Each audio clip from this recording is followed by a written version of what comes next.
disturbance at Acer Plaza? 10-4 dispatcher, verify address. It's Acer Plaza. Repeat, Acer Plaza.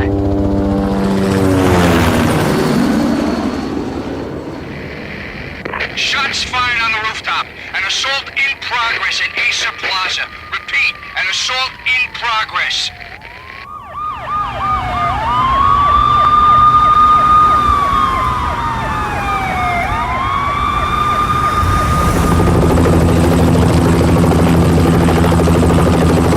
It's a war zone down here.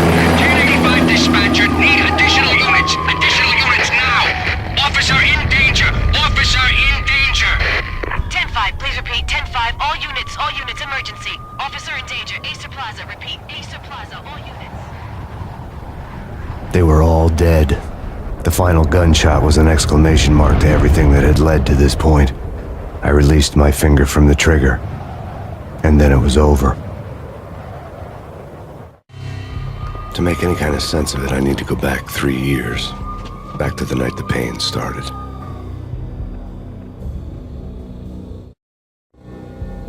I was still on the force back then. NYPD, Manhattan, Midtown North Precinct, Hell's Kitchen. So when are you coming to work for me, Detective Payne? You'd make me work undercover in some hellhole. Sorry, Alex. Michelle and the baby come first. See? My last smoke. It's bad for the baby. That's you, Max. A regular Boy Scout. See ya, Alex. Still on for poker Thursday night, right? Like taking candy from a baby.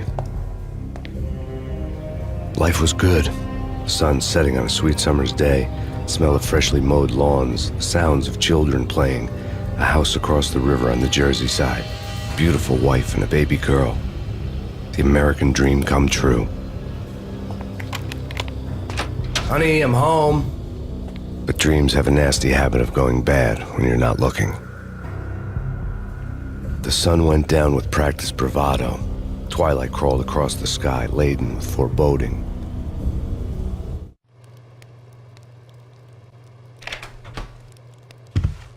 Michelle, honey, anybody home? I didn't like the way the show started. They'd give me the best seat in the house, front row center.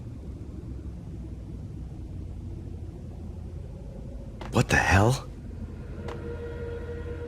Something ugly had been tattooed on the wall, a map of things to come. It was a poison syringe, a magic tag full of diabolical meanings.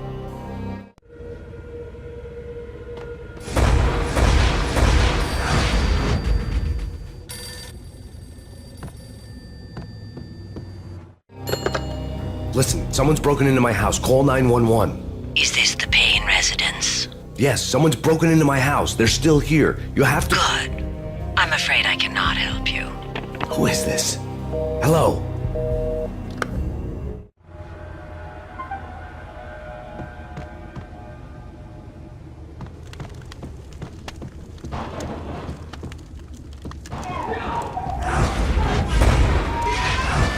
Michelle!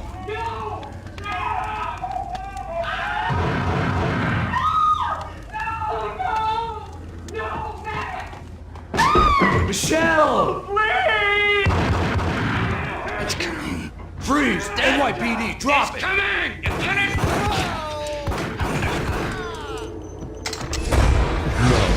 No, please, God, no. The flesh of fallen angels!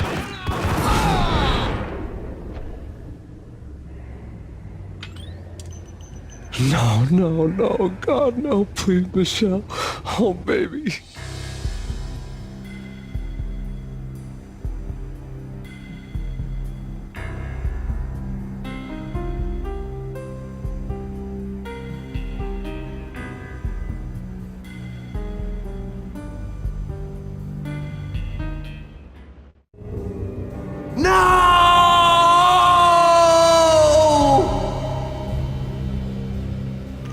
That was 3 years ago. Everything ripped apart in a New York minute. The killer junkies had been high on a previously unknown designer drug, Valkyr, V. After the funeral, I told Alex I'd be transferring to the DEA. It took us 3 long years to get a break in the Valkyr case. Then, finally, 2 months ago, a dime dropper tipped us off that Jack Lupino, a mob boss in the Punchinello crime family, was trafficking I went undercover, infiltrated the worst mafia family in New York. I came in from the cold and the dark. Outside the city was a cruel monster. I've been slowly working my way from the small time to the big fish, trying to get to the source of the drug. Alex and BB were my only contacts in the DEA, the only ones in this decrepit city who knew I was down here. BB here. Something urgent has come up with Jack Lupino. You need to meet with Alex immediately at the Roscoe Street station. I hadn't had a face-to-face with Alex since I'd gone undercover. Outside, the mercury was falling fast. It was colder than the devil's heart, raining ice pitchforks as if the heavens were ready to fall. Everyone was running for shelter like there was no tomorrow. It didn't get any better when I got to the subway. The feeling hit me like a point-blank shot straight in the face. Something was not right about this. My Beretta stirred nervously under my coat, but the train doors had already shut behind me, and I was in for the ride. Next stop, Roscoe Street Station, and Alex.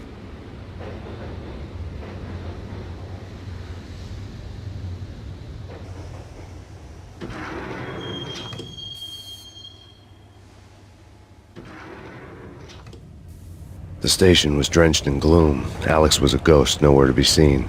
I'd have to look for him.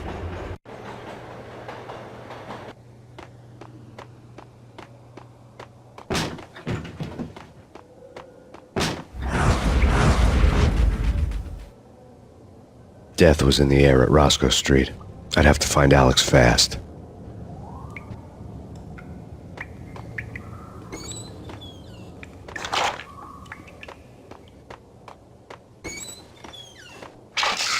The pills would hold the pain back for a while. Wasn't Jake supposed to take care of this? He and Mickey are having too much. What the?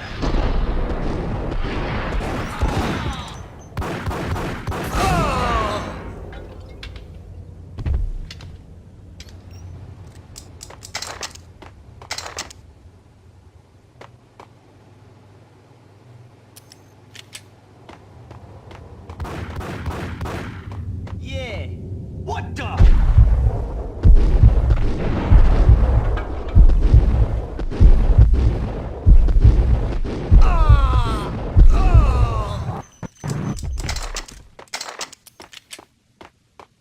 Yo, guys.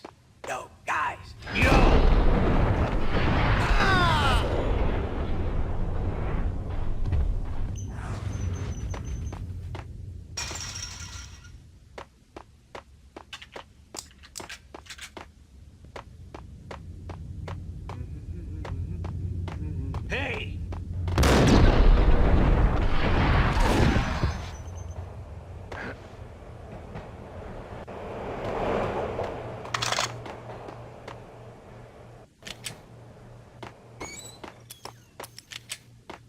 That's big.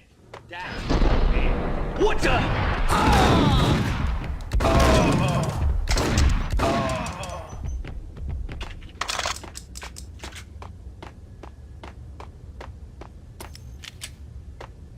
Kiss it goodbye.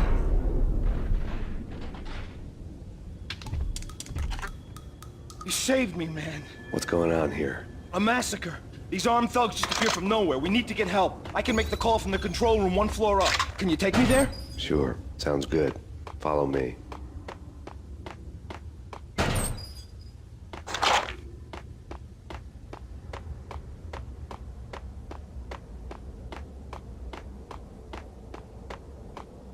Hey, where are you going? The control room's up the stairs. There's no time to lose. We gotta get to the control room.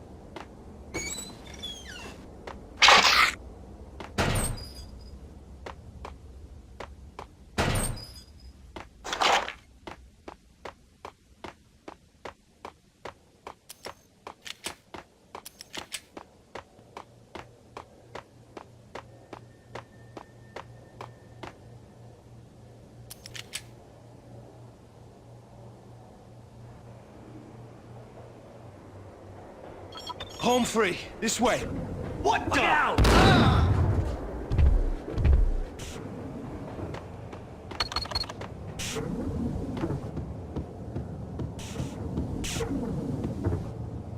Got him down.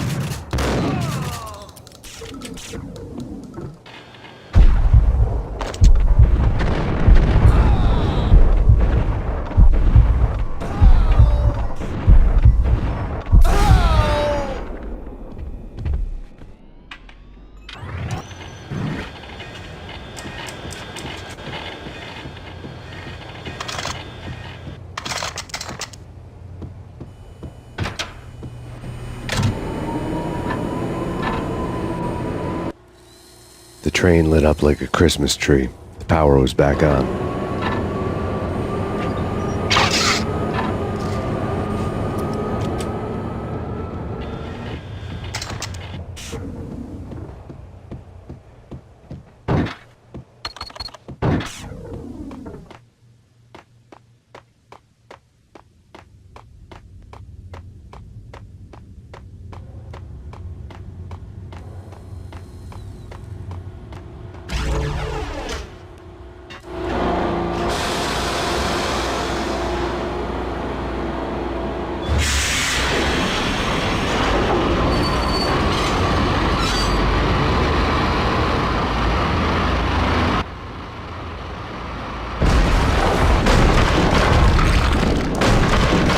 So much for being subtle.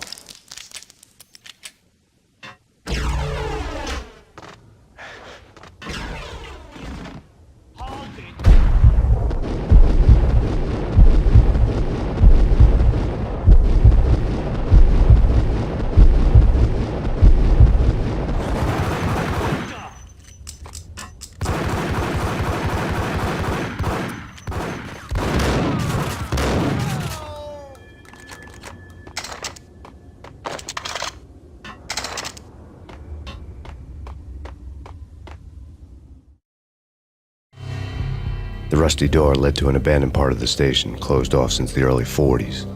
Something big was going down at Roscoe Street. Maybe that's why Alex had wanted to meet me here. Maybe not. One way or the other, I was going to find out.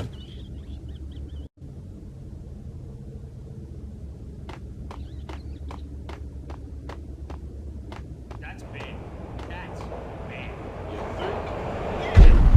What the?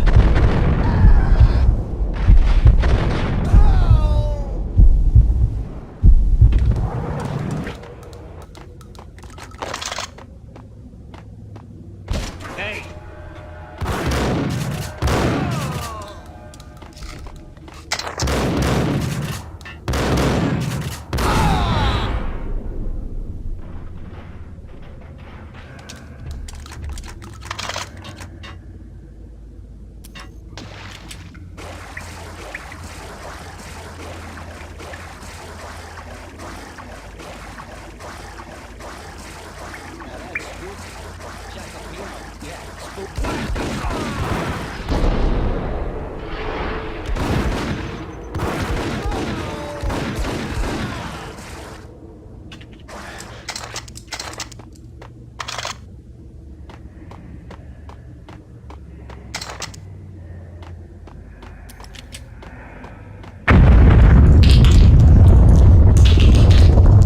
What the hell was that?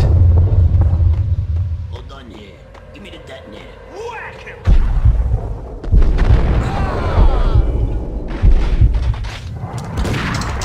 Gun him down!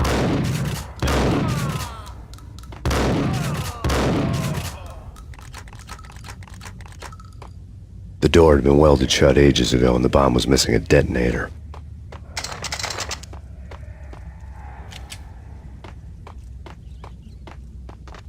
Okay, fellas. The police are on their way.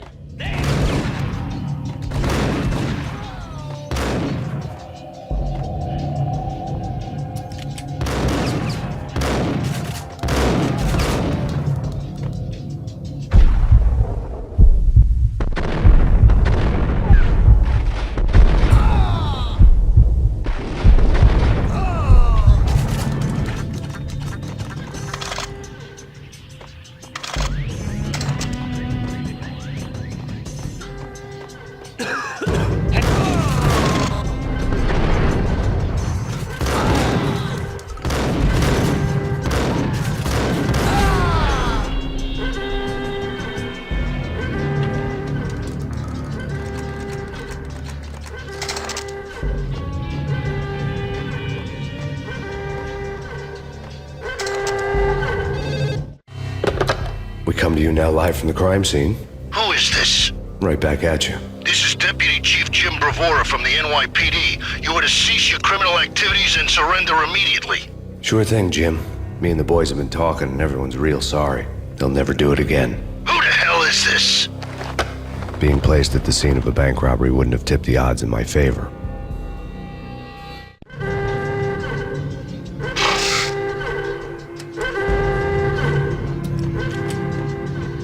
The bank robber's score lay on the table.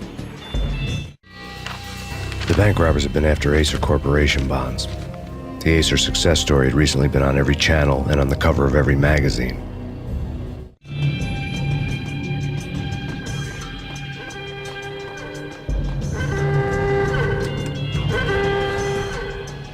The bank robbers had left their tools on the table. Judging by the detonators, the crooks had bought enough explosives to send Lady Liberty into orbit.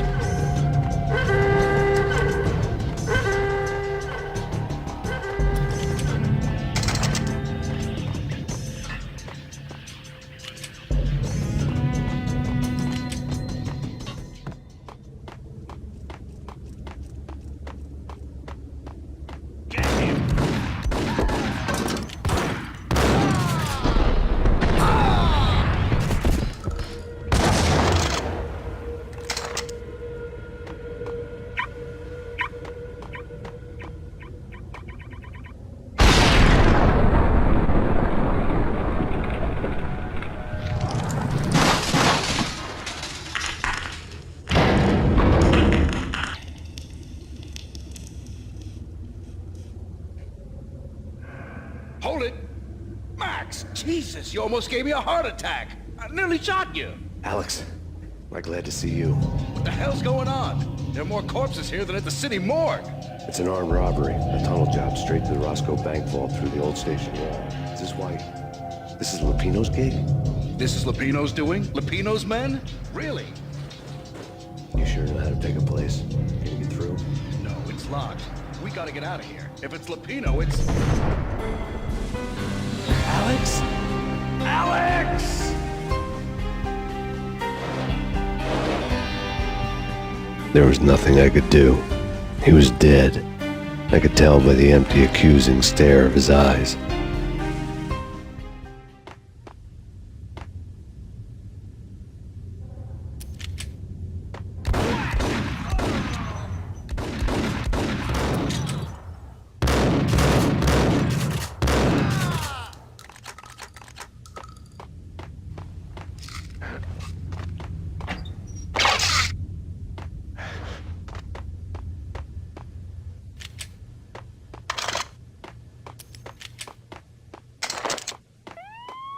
Let's get the hell out of here! Yo!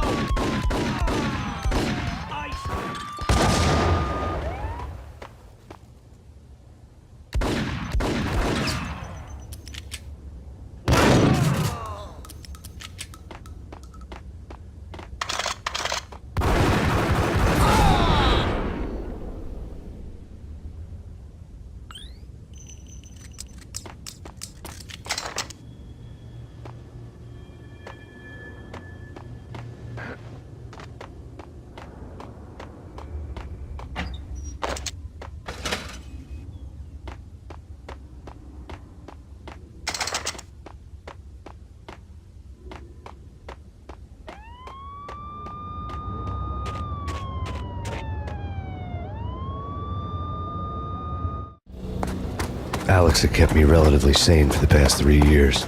Now I didn't know how I felt. Somehow he had stumbled upon something big and ended up stepping on Jack Lupino's toes.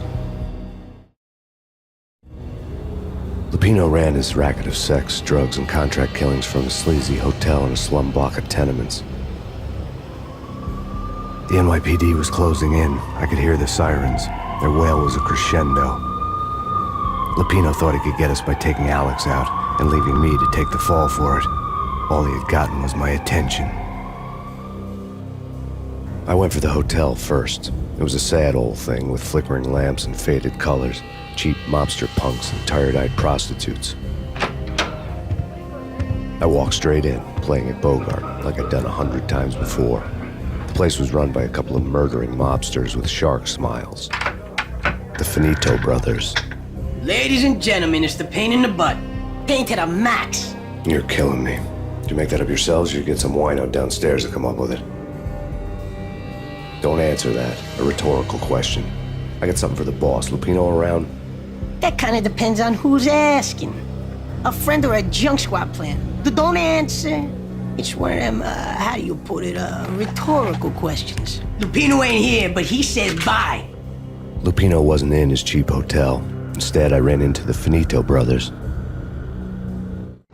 My cover had been blown. The door slammed shut behind me, and then I was dodging bullets like raindrops. Pain in the butt. Ha ha! Pain to the max. Junk squad plan. Got a ticket to Marble City for him. Eat first and lying down. Friggin' A.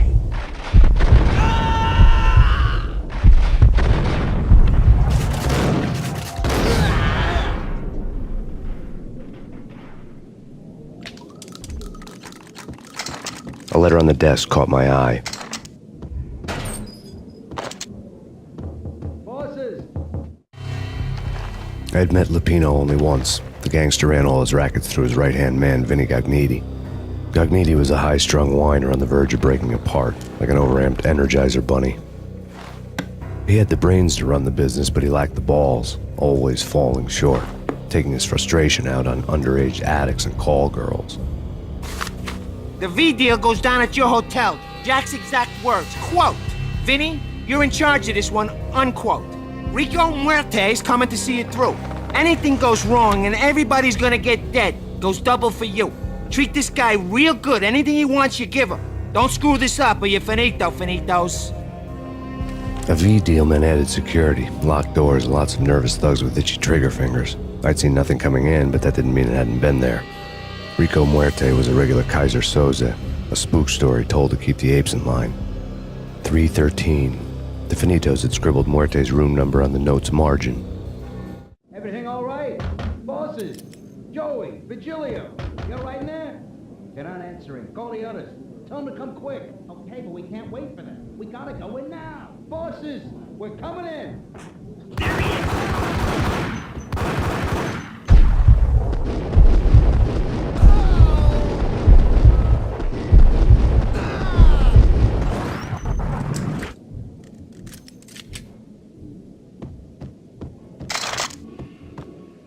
Getting out was not going to be easy. The staircase was locked and the elevator had been busted for a decade or more.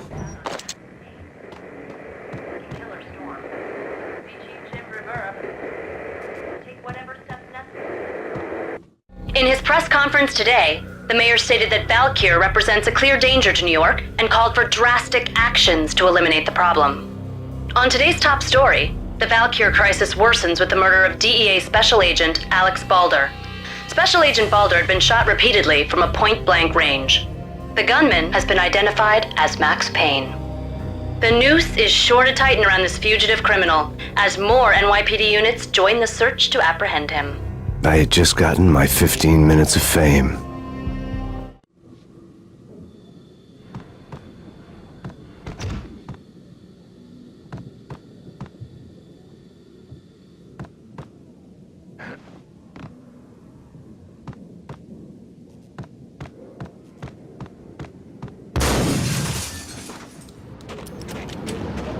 Something's wrong with the bosses. Payne's there and they're not answering. Let's go already. Payne's gonna... What the hell?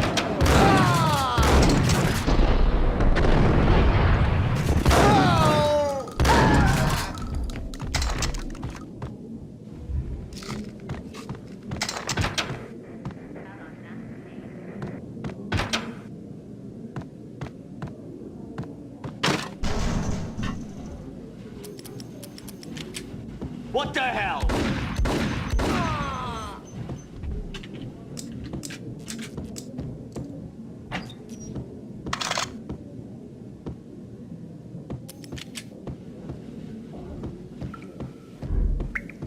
Previously on Lords and Ladies.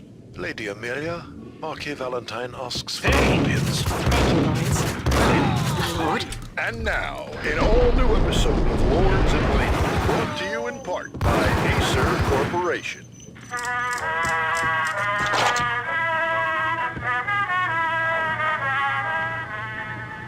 My lady. My lord? My lady, there is a matter of great importance I must bring to your attention. My lord, there is? Indeed, my lady, there is indeed. From the very first moment we met, upon that distant forest path, there has been sunlight in the autumn leaves blazing like the colors of your hair. Oh, my lord, you should not speak so. But my lady, I must. My lord, no! I forbid you. This cannot be. This must not be. But why, my love, why? My lord, it is too dreadful. Do not force me to speak the words. My lady, I beg of you, I must know. I would rather die than not know. Yes, my lord, we should both be dead, for this shame is too great for the living. My lord, I am your long-lost sister.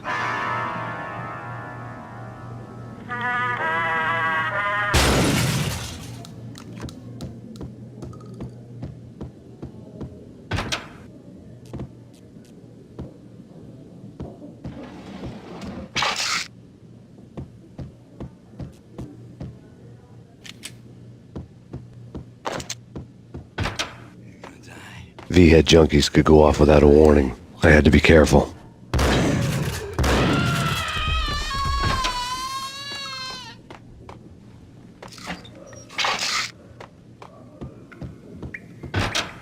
There he is! Got him down!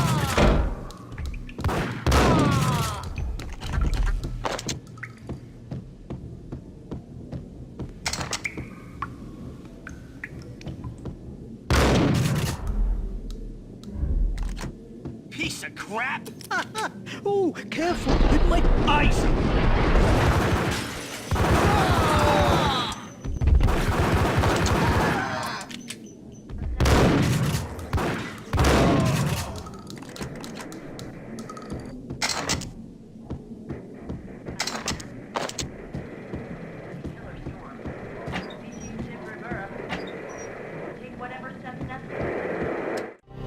Tonight, the city's fight against the nightmare drug Valkyr took a turn for the worse as DEA Special Agent Alex Balder was found brutally slain at the Roscoe Street subway station. A suspect was seen leaving the site only moments after the shots had been fired, and the NYPD is currently in pursuit of Max Payne, a repeated felon believed to be armed and extremely dangerous. And now the weather. The worst winter storm in recorded history continues to pound the city. Here stated that Valkyr represents This party had been dead for a while. I couldn't say I was sorry I'd missed the show.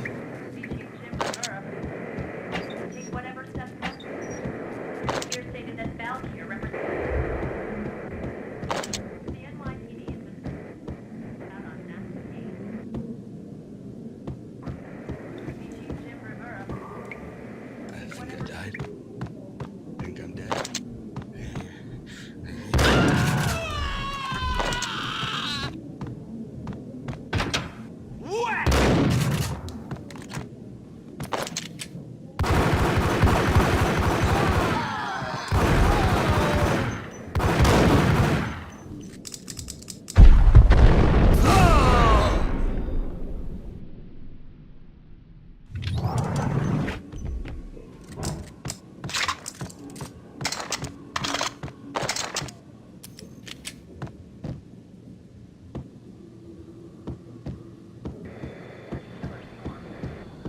I'd found Muerte's room.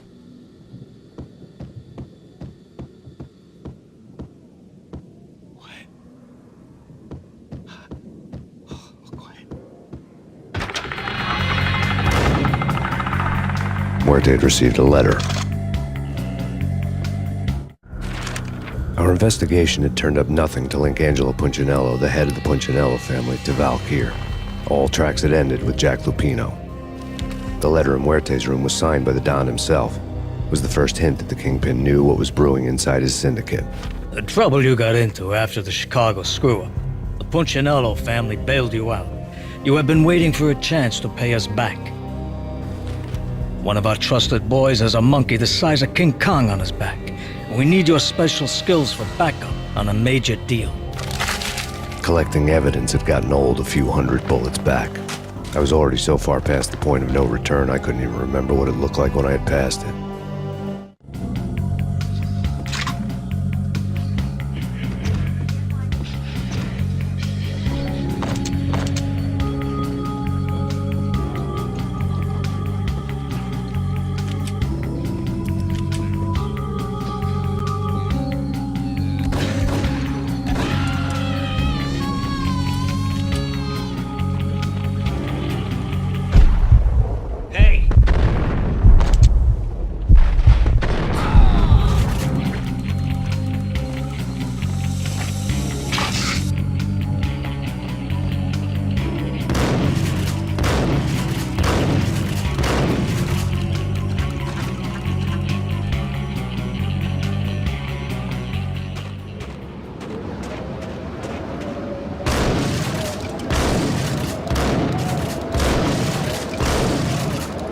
I didn't want to know what had happened here. It was not a pretty sight.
The hooker had left her diary on the table. The diary belonged to a hooker named Candy Dawn. The read would have made a vice cop blush. Had talks with the mystery hag over the phone again. Sent her the latest One-Eyed Alfred tape. As long as the hag keeps paying for the tapes, the old man could come every day for all I care. She had a nice sideline, making secret X-rated flicks of her clients and selling them to the highest bidder. It would get her killed if her V-fix for the day didn't do it first.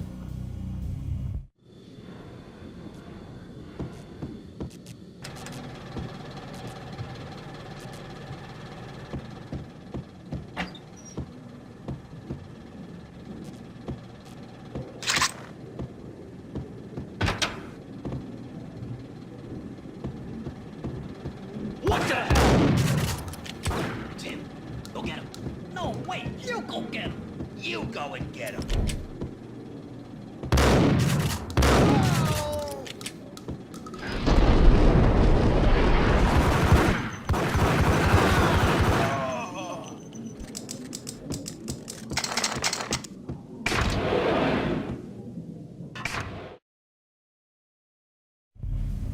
The old service elevator rumbled down to the bowels of Jack Lupino's hotel.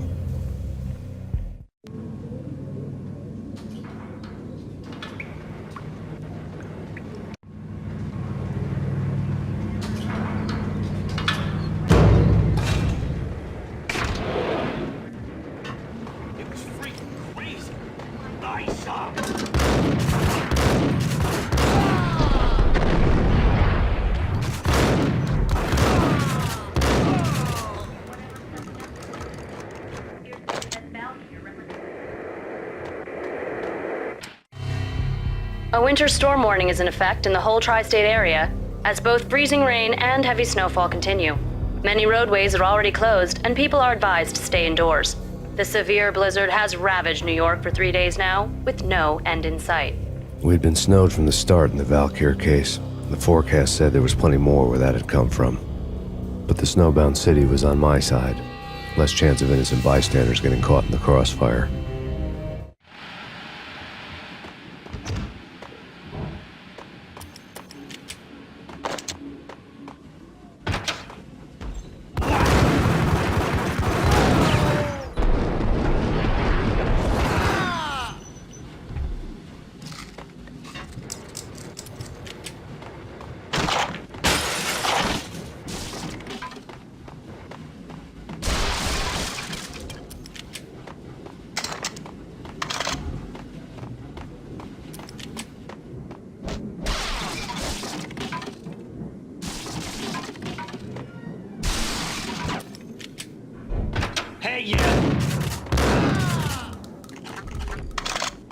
Exhibit number 1, a newspaper.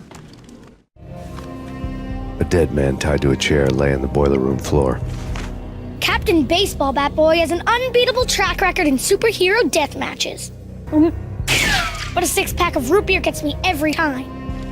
The murder weapon was a baseball bat, now lying in a pool of drying blood next to a newspaper folded open on a Captain Baseball Bat Boy comic strip.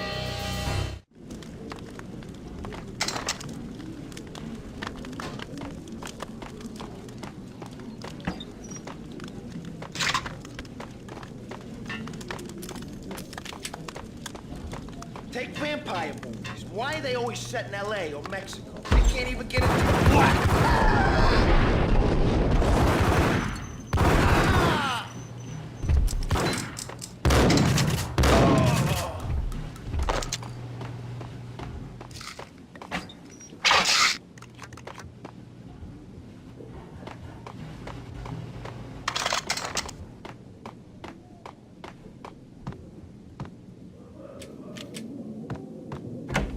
Chill with the guns. Trust me, you don't want to piss Muerte off. Gentlemen, let's do business. Green for green. Cheers at green-eyed angels. Amen.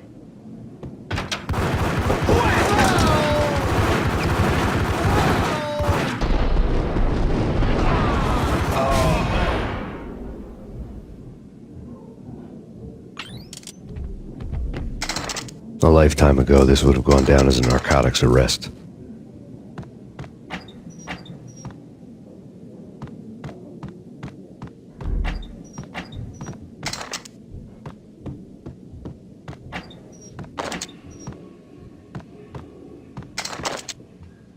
It was dirty money. The transparent cylinders glowed green, full of Valkyr. There was a key on the table.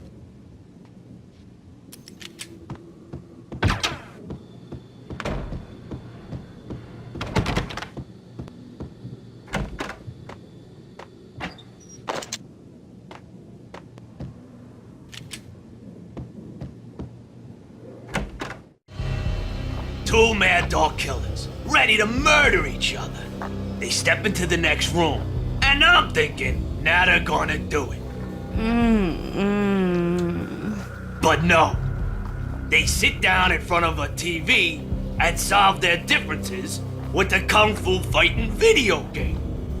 I tell you, Candy, I was so depressed, I strangled them both with the video game cables. Oh, Rico, you're so bad. I am, ain't I? Rico Muerte, big-time hustler. Who the hell? It's that cop. Muerte went for his gun.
The antique switchboard was still in use. There was an old telephone switchboard in the back room of the reception area, the kind that made phone tapping child's play. It wasn't hard to picture a fat pimp sweating with headphones on, listening to his hookers talk dirty and fake orgasms over a web of party lines, the blood veins of New York. Right now, there was a different set of moans and groans going on.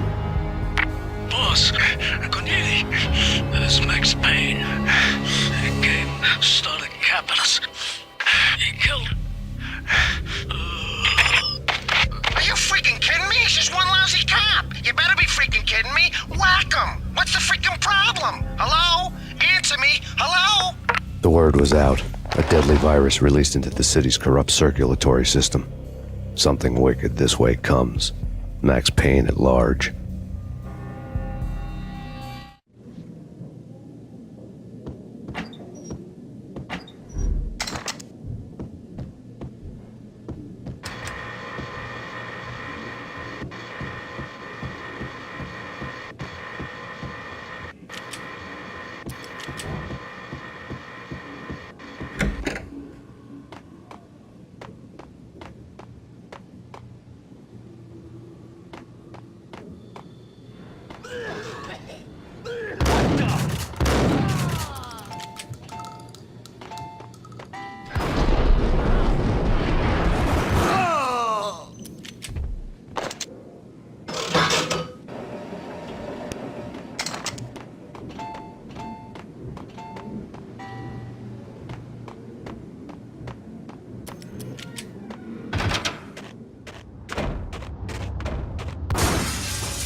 turn around, walk away, blow town. That would have been the smart thing to do. Guess I wasn't that smart. Lupino's tenement buildings were a seedy hangout for all kinds of sleaze. A liquor store, a pawn shop, a laundromat full of mobster bookies and loan sharks. The list went on. The how and why of it was a mystery to me, but they knew I was a cop. They knew I was coming, and they were going to get real trigger happy about it. I got to see Lupino's hangout all lit up. A bomb went off, turning snow into liquid gold. A pillar of fire lifted the remains of a car straight up into the air. The flames were highlighted on the hood of a black Mercedes-Benz as it coasted down the street real slow, as if the driver didn't have a worry in the world. I got a good look at the man riding shotgun. It was Vladimir, the head of the local Russian mob, the fly in Don Punchinello's suit. The ringing in my ears was the sound of a mob war being waged.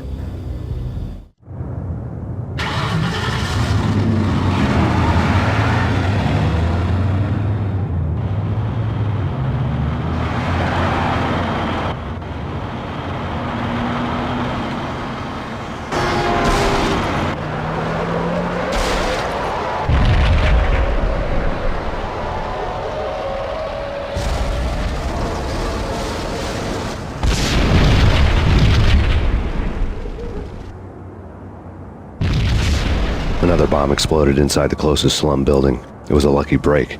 The goons inside were spooked, but luck always came with a price tag. More bombs could still be ticking inside, and the cops would already be on their way. Jack Lupino's suite was on the top floor. At least it used to be, before the explosive makeover.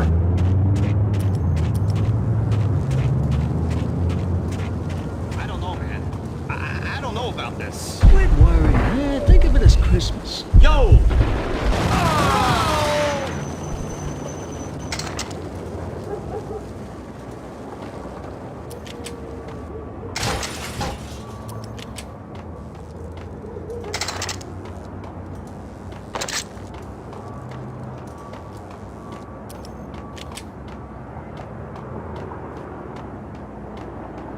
The headlines were a depressing read. The headlines were screaming bloody murder. The storm was a screaming duet with the approaching prowl car sirens. It was all a scream when you were down for the count and wanted for murder.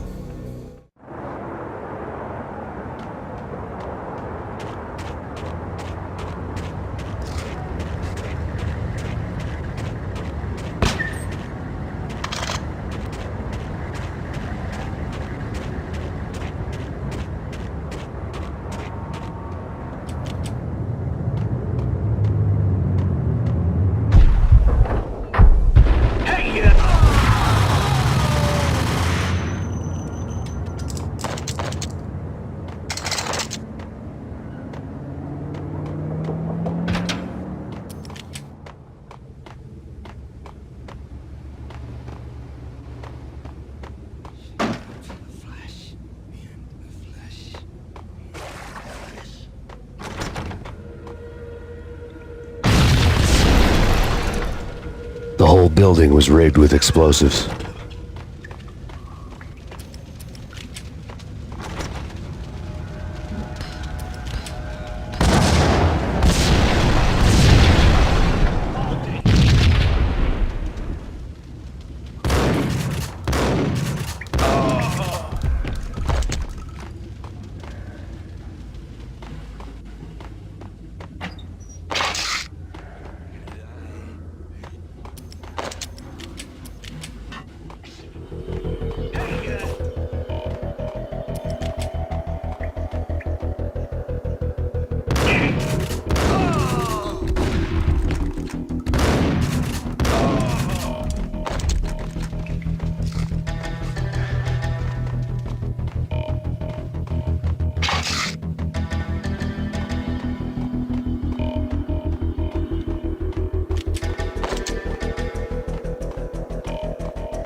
A beaten-up phone in the entrance hall was ringing. It could have been just a junkie in need of a fix, but it turned out to be something more sinister than that. Am I speaking to Mr. Payne? Who wants to know? My name is Alfred Woden. You must hurry. The police are on their way. Tell me something I don't know. They know you're there. How? And what's it to you? I will contact you again. The cops arrived, sirens singing in the off-key harmony of a manic-depressive choir. I had a few minutes while the SWAT team would go through the usual routine. By the time they busted in, I needed to be long gone. Max Payne, this is Deputy Chief Jim Bravura from the NYPD. Drop your weapons and come out with your hands above your head.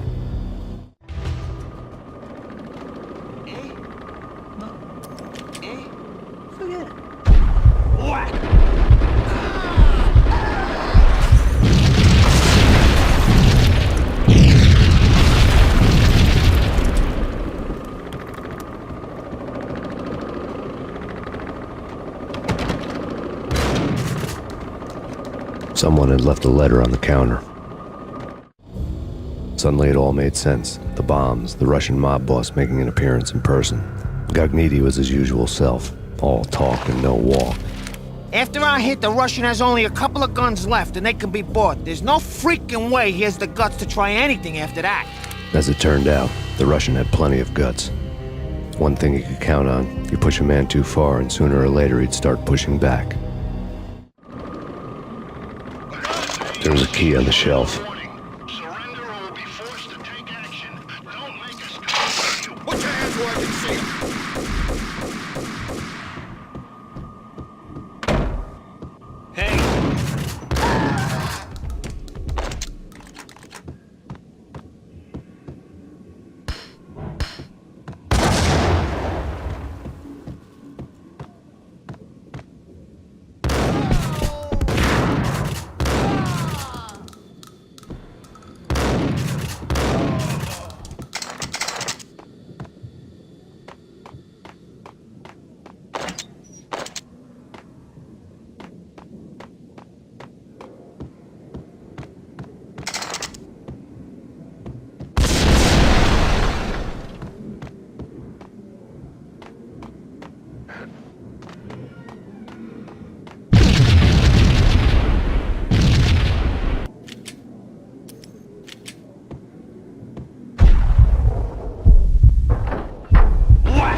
The bombs had destroyed all the stairs up to Lupino's office.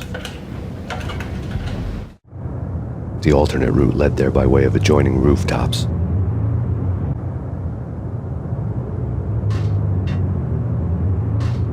It's never been this cold. Never ever. It's like the sky's falling. Yes, sir. It's the end of the world as we know it. And I don't feel fine. I don't feel anything. Not a thing. I'm freezing my butt off.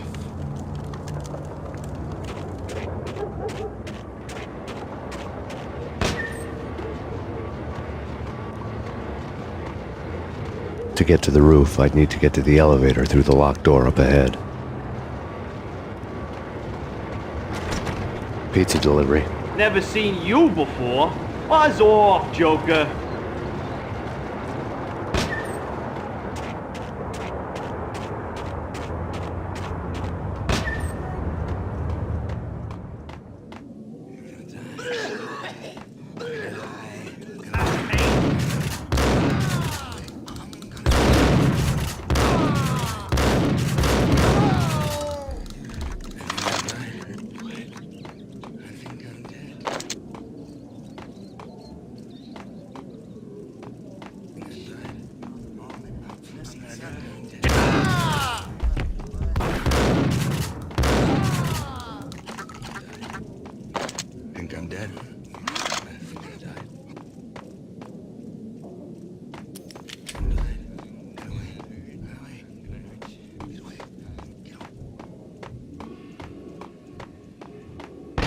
No, don't shoot! I ain't... You know the clowns at the laundry? Me? No. You're no good to me then. What? No, the laundry, yeah. I know him, yeah. Get me in there. Okay.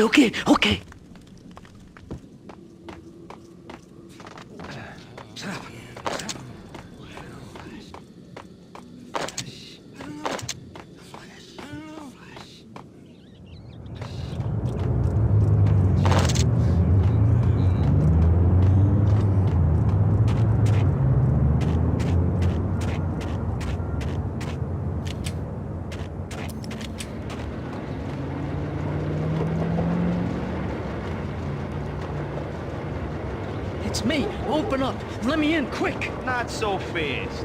The password. John who? Come on. Okay, John Woo. All right. Come right in. It's a trap! There he is.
New York City is in crisis tonight, with reports of Valkyr-related gang war in the streets of the Bronx.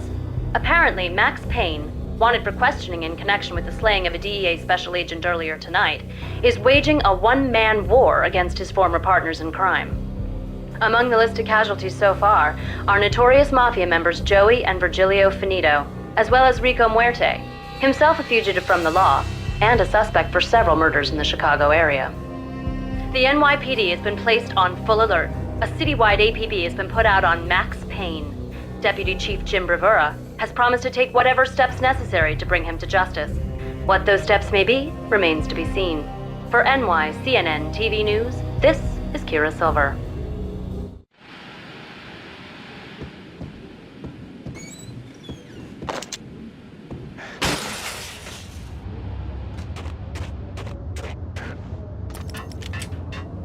This week on Address Unknown.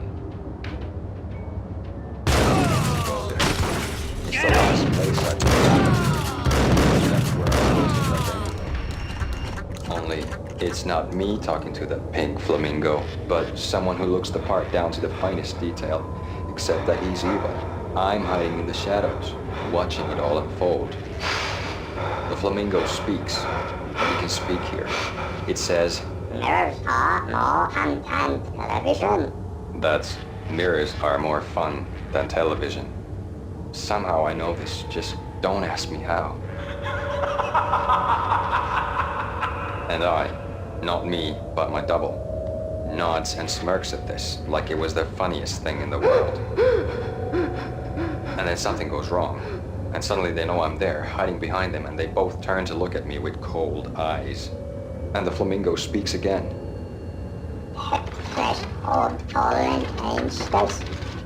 I have no idea what that means.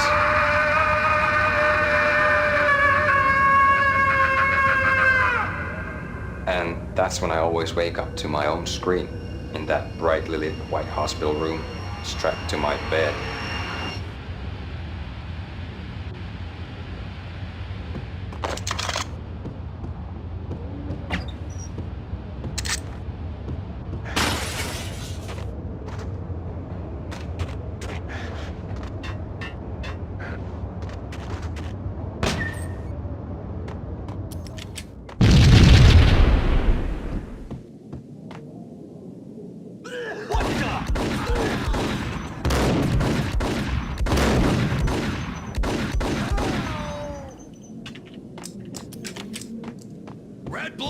green? It's always red or blue in the movies. So, green? No, not the green.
What the hell are you standing around here for? They're bombing us. What are you doing? You're doing nothing. What are you doing? This is war. Freaking war.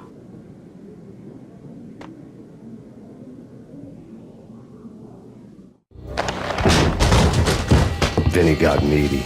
Just the man I've been killing to see. Payne? Freaking fed. I knew from day one there was something screwy about you. What do you think you're doing? You're a freaking cop. You ain't got squad on us.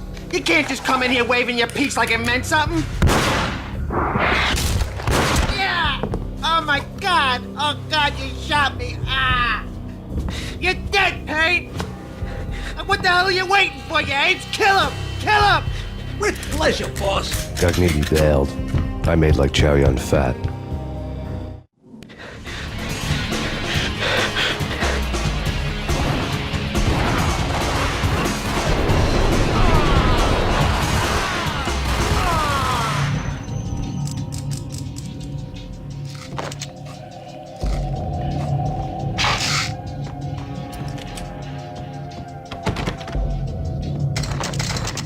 A crumpled letter lay on Gognitti's desk. The letter was addressed to Don Punchinello, but Vinny had never had the nerve to finish it. Jack's gone voodoo. Just the other night, he shot Dino because he wanted to see what his brains looked like splattered on the wall. He's a freaking mad dog. We're running out of men and business fast. Gognitti had been living in mortal fear of his boss. Jack Lupino was a psycho.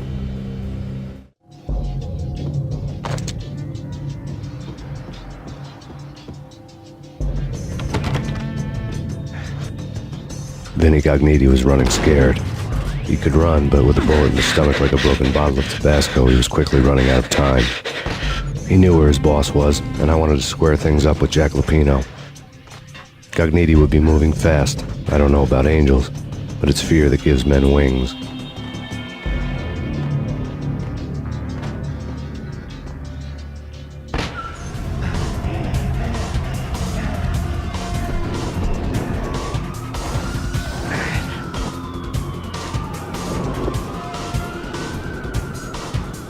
Gognitti hitched a ride.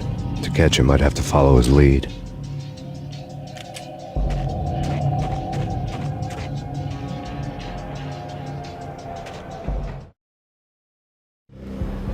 This was my second train ride of the night. The way it started didn't promise anything better than the last one. Freezing wind tearing at my face like sandpaper and razors, ice hard and slick under my hands and feet. And somewhere in the background, the wail of sirens, the city howling after me. New York sped by in fast forward. Dark rooftop water towers and a dead forest of antennas and chimneys, all a blur. When the train he was riding slowed down, Gognitti made his move.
It's Payne! He's coming down the stairs! Shoot the bastard! Okay, boss, you got it. No problem.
What the hell?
Max Payne has nowhere left to go. We are very close to capturing him. You'll get a full statement then. Right now, I've got better things to do, ma'am. That was Deputy Chief Jim Rivera from the NYPD with no further comment at this time. Apart from his suspicious food habits, I figured Bravura to be one of the good guys. Fate had just dropped us on different sides in this. But when it came to capturing me, he was way out of his league. I had already ditched the cops a couple of rooftops back. For now.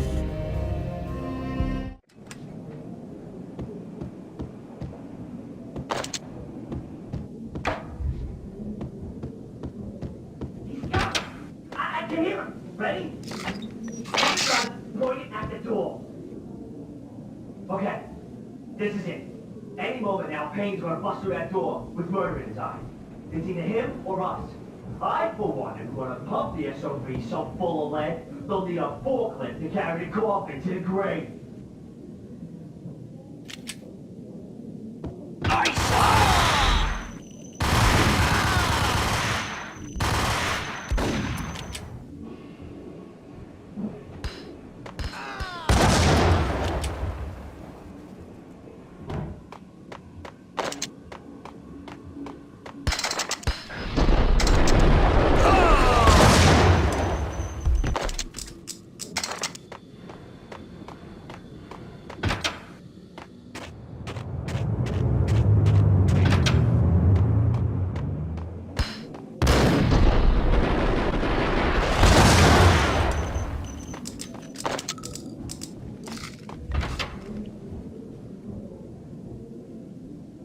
me, goddammit!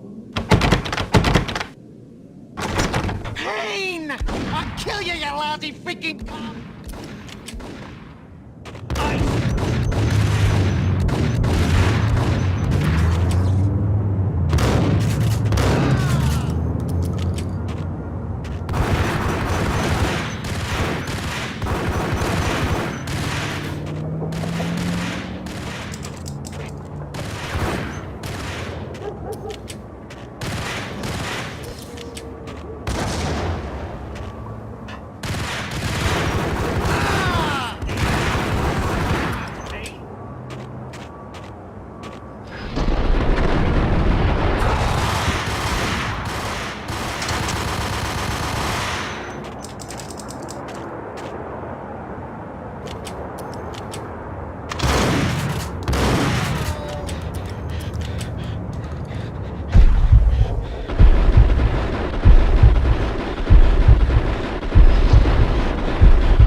Gagniti ran out of steam in a dead-end alley with steam boiling out of the sewer grates like all the fires of hell were burning high beneath us. It was shakedown time. Where's Lupino? Screw you! Bad start, Vinny. Ah! Police brutality! I rate pretty high on that. You can't just hurt me in cold blood? Just keep telling yourself that. Listen good, Candyman. I'm not gonna be anybody's fall guy. I want to know where your boss is hiding. There was no glory in this. I hadn't asked for this crap. Trouble had come to me in big dark swarms. The good and the just were like gold dust in the city. I had no illusions. I was not one of them. I was no hero. Just me and the gun and the crook. My options had decreased to a singular course. I'll tell you, just don't hurt me no more. Lupino's at Ragnarok, the nightclub. Book me, take me, hold me to the freaking jail, just don't hurt me. Your rights will be ready at your funeral. Ragnarok was Lupino's private nightclub, a den of drugs built into an old theater. I knew what waited inside. V had junkies ready to explode in random acts of senseless violence, and Lupino's goon squad, the worst stone-cold killers this side of hell. Ragnarok was as inviting as a headache, flickering and flashing to a machine gun beat. The belly of the nightclub was a gothic theme park that began with bondage games and led to the nasty stuff from there. As subtle with its dark message as a cop killer bullet through the heart, like father, like son, just like Jack Lupino.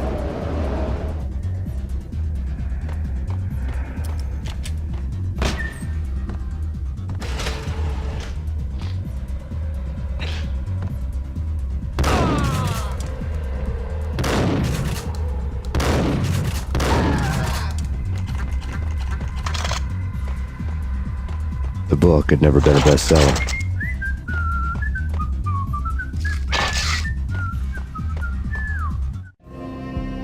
Given the setting, I was surprised to find that somebody had been passing time reading. The paperback was entitled The Age of Murder and Storm. The blurb on the back mentioned Norse mythos and Ragnarok, the end of a Viking world with a terrible winter that covered the earth in ice, when vile crimes were rampant and all humanity lost. I could see how somebody impressionable might get it into their head that we were at the end of time. I was also beginning to see what the nightclub and its owner were all about.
books on the occult had been piled on the table.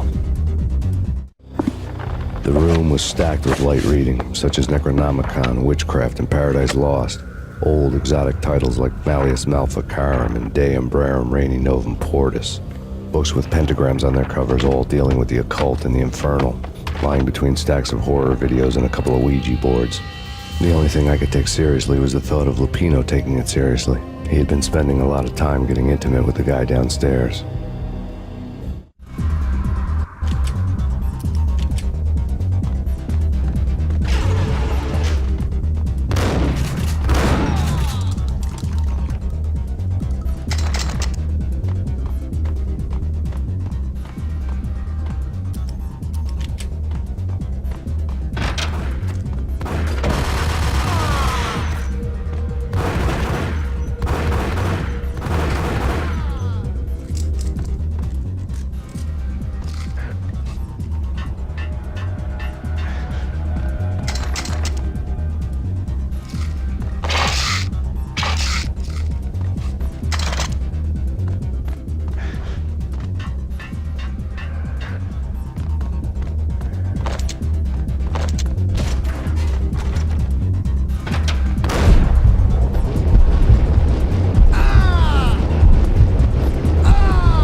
Hey, yeah.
The backstage area led to Lupino's inner sanctum. The hot air inside was like an invisible wall, thick with incense and something else, a sickly sweet smell that made you gag. This was the rotten core of the Big Apple. Lupino lurked somewhere ahead, like a spider at the center of his web, waiting. The vapors in the air started to make my head swim. Torn pieces of a letter lay scattered on the sofa. Punchinello had threatened Lupino in writing. The note had been torn to pieces, bloody fingerprints all over them. Don't want you to think that one of my boys is not playing with a full deck. Shape up, Jack. We are running a business here. I'd hate to send the trio to strong-arm you. The trio were the Don's notorious henchmen.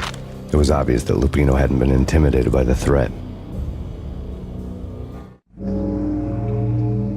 Lupino's notes covered the table. Jack Lupino was crazy, all right. The table was scattered with notes of demented arcane nonsense written in rusty blood, a mishmash list of demons, devils, and dark gods evoked. Beelzebub, Asmodeus, Baphomet, Lucifer, Loki, Cthulhu, Lilith, Hela, blood given to you all. He was after that old Faustian deal, your soul for power and fortune. Just sign on the dotted line with your blood. Lupino's notebook lay on the pedestal. Jack Lupino was crazy, all right. Mythic wolves, let loose to devour the sun and the moon. Lupino is the wolf. I'm Mr. Beast, the big bad Fenris wolf. I'm the end of the world man, wearing the flesh of fallen angels. After Y2K, the end of the world had become a cliché. But who was I to talk? A brooding underdog avenger alone against an empire of evil, out to right a grave injustice. Everything was subjective. There were only personal apocalypses. Nothing is a cliché when it's happening to you. The flesh of fallen angels! Come to me all! Astaroth, Beelzebub, Asmodeus, Baphomet, Lucifer, Loki, Satan, Cthulhu, Lilith, Hela! Blood to you all! Secret. Of reality. I've seen it. The corruption of flesh. Oh! I'm the wolf, yeah! I am the wolf! It's close. It's coming. You have come. A witness to the end of time. It's now! I will rise to her side! I don't need the words! I'm beyond the words!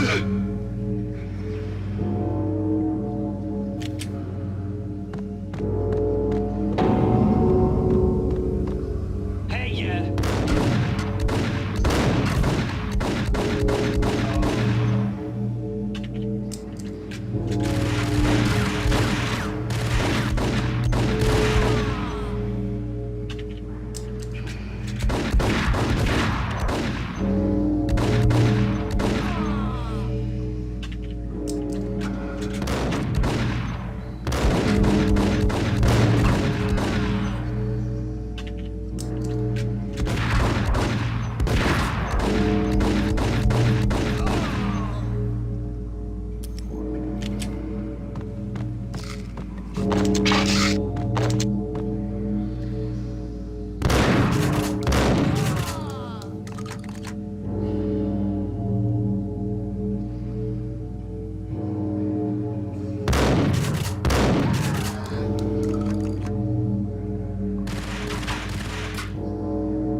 I had known there'd have to be a catch in it somewhere, and this one was the Empire State Building of catches.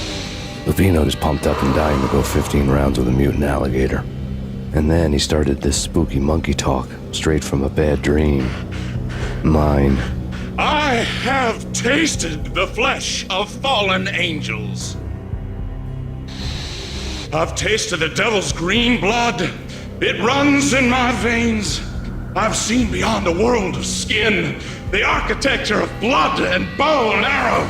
Death is coming! She is coming, and hell follows with her. This is the twilight winter. I am ready to be her son. Her time is now, and all who stand in her way must die!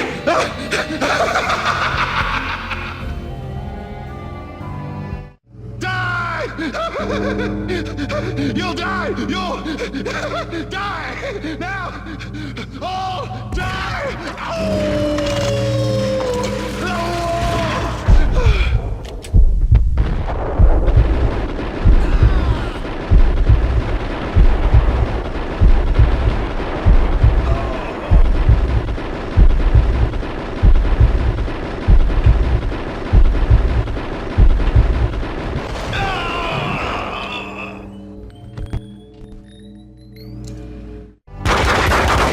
Finally went down.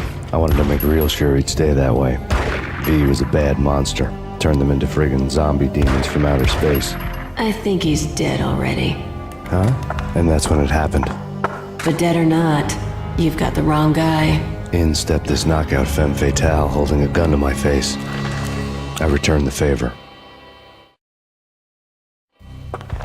Lisa Punchinello. Lisa Punchinello was the Don's wife. Mona Sachs. Lisa's evil twin. Your safety's off, evil twin. You might hurt someone with that gun of yours. Lisa's the damsel in distress. I'm the professional. I'd blow you away without batting an eye. Sure, and you can check out my credentials splattered all over this joint. Jack couldn't have framed you. Not the state he was in. We're after the same slime bag. Angelo Punchinello's the one who murdered your friend and framed you with it. You know this for a fact? I've got my sources. I don't have a clue these days. I just shoot them as they come. Who put a contract on the Archfiend?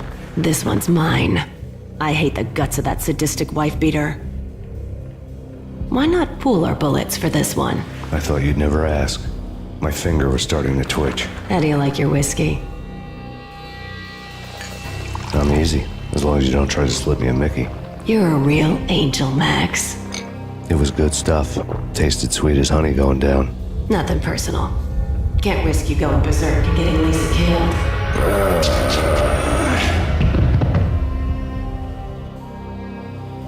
The nightmare was always the same. Violent shapes moving in darkness, old and ugly. The killer's mad laughter was a riddle filled with wicked innuendo.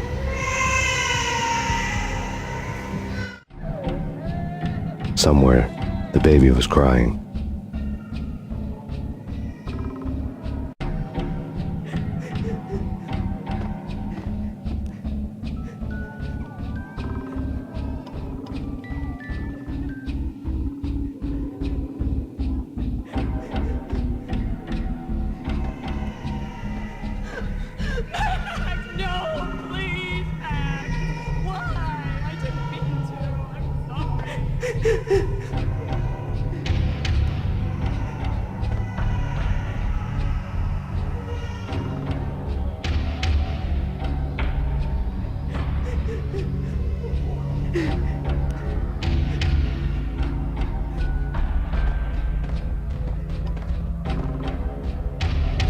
should have known it when we found you snoring next to Lupino's corpse. A comedian, huh? The pictures were filled with good old times.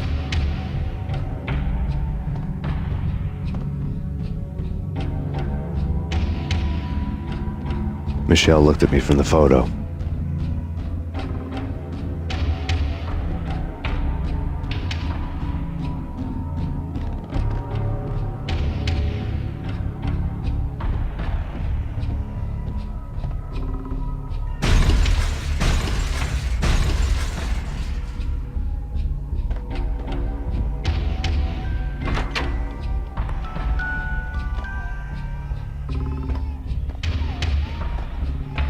I really love to watch cartoons.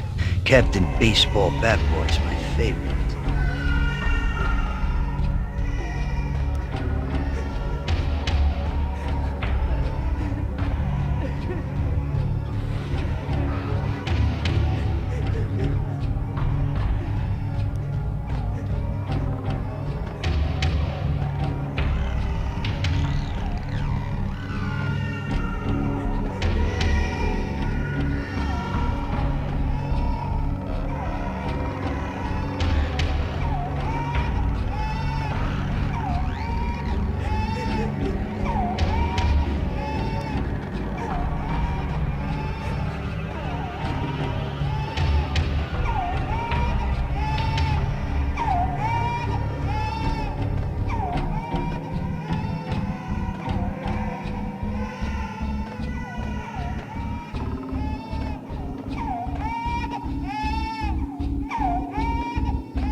No, please God, no.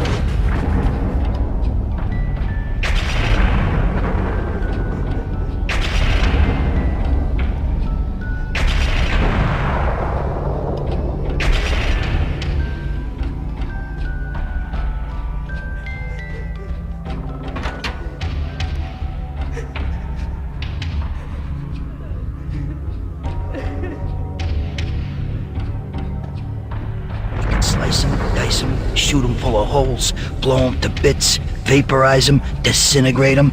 No matter what you do, they'll still be back, good as new.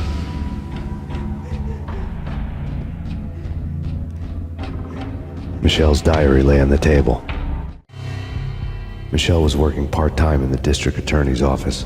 Her diary was open on today's entry, her handwriting all pretty curves. An army dossier found its way to my desk yesterday. Valhalla?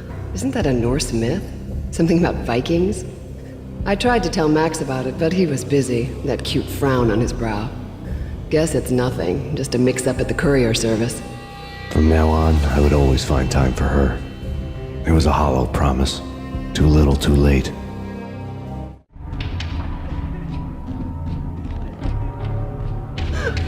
Max, no, please, Max. Why? I didn't mean to. I'm sorry.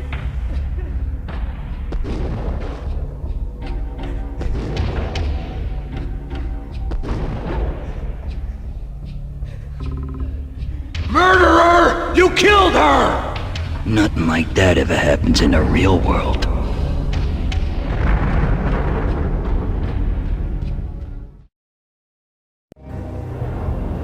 I woke up in a bad dream. My head felt 2 sizes too small for my brain. Max Payne. I envy your name. And the killer was smiling. Pleased to meet you. I'm Frankie the Bat Niagara. Niagara, as in you cry a lot? He had a baseball bat and I was tied to a chair. Pissing him off was the smart thing to do.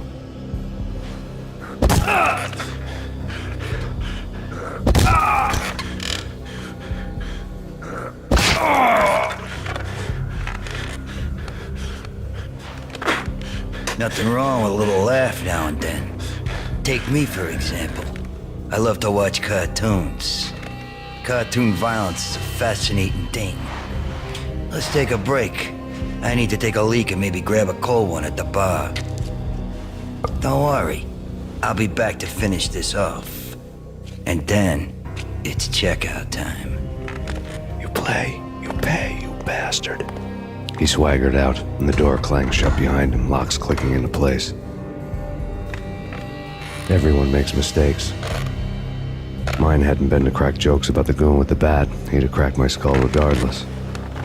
It hadn't even been to trust a girl with a gun. I had blindly gone after the first bad guy on my hit list when I should have been aiming further up the ladder, at the head of the Punchinello family. I couldn't bring myself to be pissed at Mona. Guess I had a soft spot for a pretty face.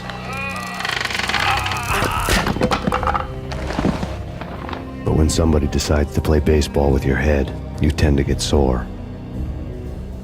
They had dragged me back to the basement of Lupino's hotel. I was beaten, bruised, and blue. I felt like the chair I had broken to get free.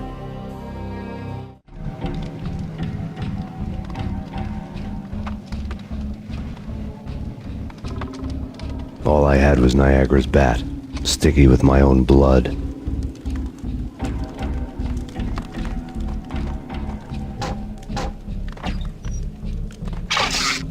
Without a gun, I'd be no match for Frankie's men.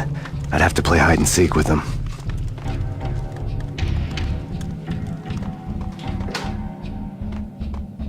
It's Frankie's turf. We'll take. What the?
Max Payne.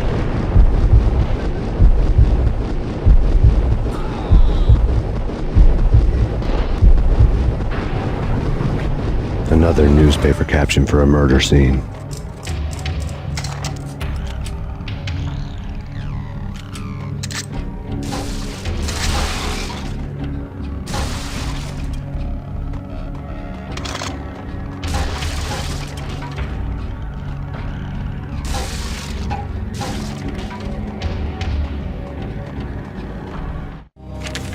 Frankie had left his calling card, a Captain Baseball bat boy strip, next to a sewer passage filled with bodies.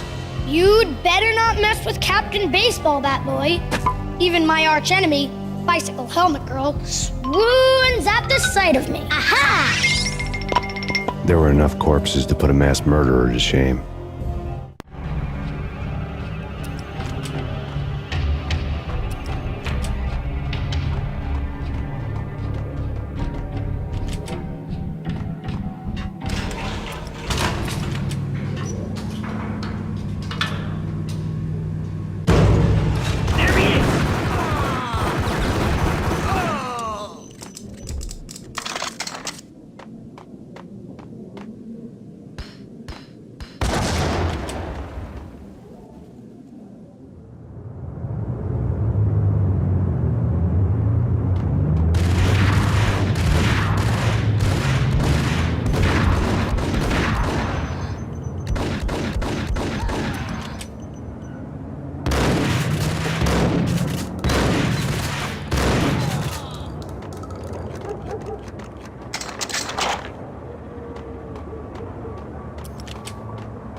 Things were fast going from bad to worse.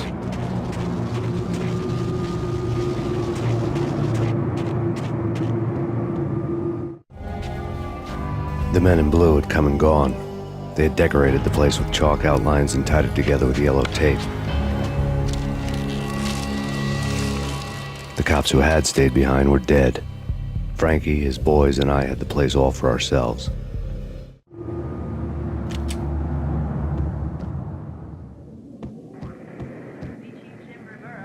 Just forget about it.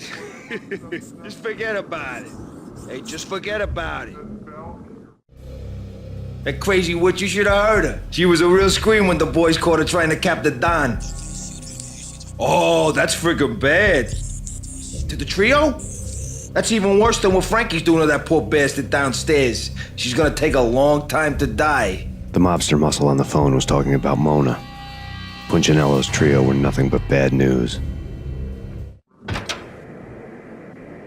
It's Payne!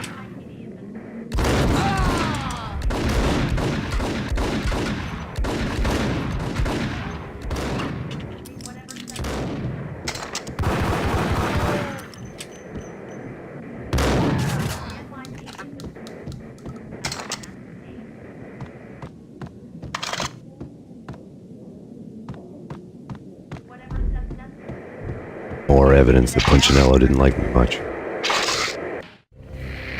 The fact remains that all the victims so far identified in the Ragnarok shooting have been known criminals, many of whom had large doses of V in their blood. Reliable sources say that Max Payne was also among those killed, although no body has been recovered at this time. Reliable sources. That meant somebody thought the Mafia had me, and didn't want the cops snooping around anymore. The body would be delivered to them barely recognizable. Case closed.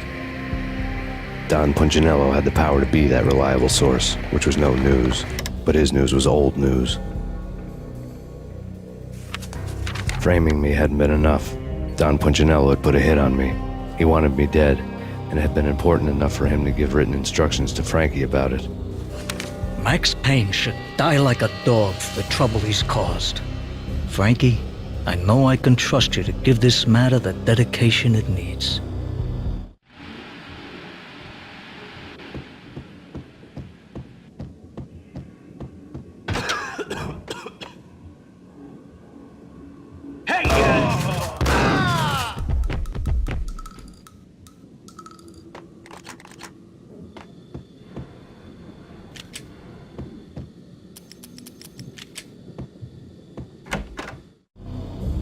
The hotel bar was fast developing quite a history.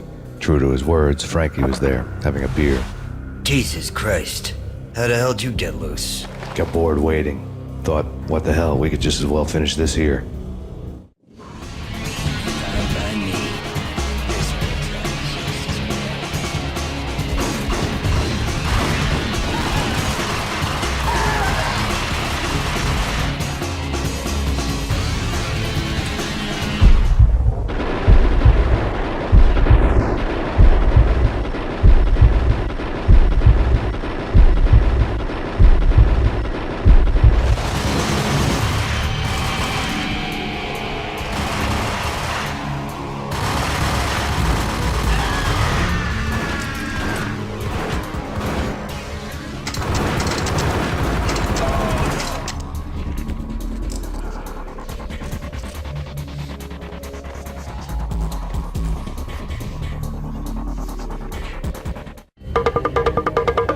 Thank you. You've been a lovely audience.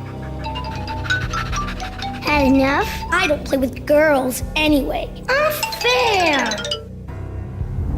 I spotted the tail as soon as I left the hotel. A big black Mercedes. I'd seen the car before. That time it had heralded impressive explosions. Vladimir was back. Bang. You're dead, Max Payne. I might have laughed if I remembered how. What's this supposed to be? Cops and robbers? Look, you want something with me? Get in line. Peace, man. Relax. You know you are a real news item. Armed and dangerous. I am going to make you an offer you can't refuse. I've always wanted to say that. It's a bum rap. I've been framed. That's a moot point. Whatever you did or did not do, I'm sure you had good reason for doing it. Want to hear me out? I'm listening. Punchinello messing with V is bad for business all around. But that's not all. There is this guy, Boris Time, used to pull jobs for me. He's the captain of the cargo ship Charon. Now the bastard turncoat has gone over to the other side, Punchinello's. The ship's loaded with high-res hardware, guns, my business. If Punchinello gets hold of that cargo, he's won and I have lost. And you'll have your work cut out for you. If you want to get to Punchinello, you'll need heavy-duty persuaders. I am just the man to get them for you. Change the ship back under my flag, maybe pop 2 in the traitor Dime's head while you're at it. You'll get enough guns to start the apocalypse. You in or out? Let's get this show on the road. Vladimir was one of those old-time bad guys with honor and morals, which made him almost one of the good guys. None of us was a saint. The Brooklyn riverfront was a maze of rusty containers, sharp-boned cranes looming up from the snowstorm. On a night like this, you couldn't help but think of the dark army of dead men sleeping with the fishes, cement shoes in line. No Minotaur lurked in this labyrinth, but somewhere out there, on the clanking deck of his cargo freighter, the skipper of the Chiron was waiting, like the ferryman of the river Styx.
way, Max Payne.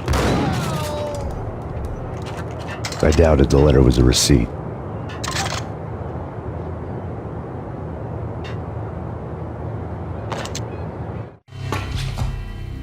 Rico Muerte had come to town to do more than just sort out family troubles. Exhibits number 1, 2, and 3. A briefcase of money, a sniper rifle, and an envelope with one word neatly printed on a folded piece of expensive paper. Mayor. It didn't sound like a mafia contract at all. It was too cold and too to the point.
What the hell?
I had found Boris Dime's ship.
Rust had crept over the sides of the cargo steamer a long time ago. Boris Dime would be on board. I'd have to smoke half of his crew to even get near the gangplank. The guns were probably being kept in the hold, buried amidst the rats and oily water.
Angie, tell me, how much did Dime cost you? I bet it was more than his name. Max Payne. Right the first time. You're dead, punk. You sure you're not confusing me with Boris here? But you are right, of course. Pretty soon we should get together and have a talk. You son of a... Pissing Punchinello off was a dangerous game, but when people get mad, they make mistakes. I should know. That's where I wanted Punchinello, mad enough to trip over his own feet, preferably into a grave.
says different is calling me a liar.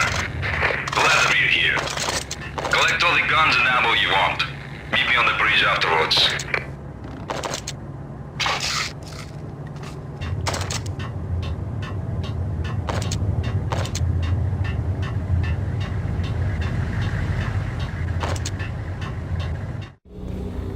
Did you get everything you need? Check. I owe you. Anything you need. This is my solo. When I'm through, Punchinello won't be anybody's problem anymore. Clear as vodka. But anytime you get between a rock and a hard place, just whistle. This could be the beginning of a beautiful friendship. You really get a bang out of this big-time gangster act, don't you? Even with all this firepower, I figured I couldn't get to Punchinello at his manor. I could only hope that he wouldn't pass a chance to hear me beg, to see he's won. This is Max Payne. I want to cut a deal. Payne, you're a dead man. That's what everybody keeps telling me. I got your ship and her cargo. I want to meet. No pain, no gain. Capiche? You know my restaurant? Yeah, I know it. 1 hour. Punchinello's restaurant had seen better days. Snow was falling like ashes from post-apocalyptic skies, but that was outside. Things would soon get hot in the Don's restaurant. I knew it was a long shot, Angelo Punchinello actually showing up, but there was no crime in hoping.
Punchinello was burning to get me. The feeling was mutual. He was trying to put out my flames with gasoline.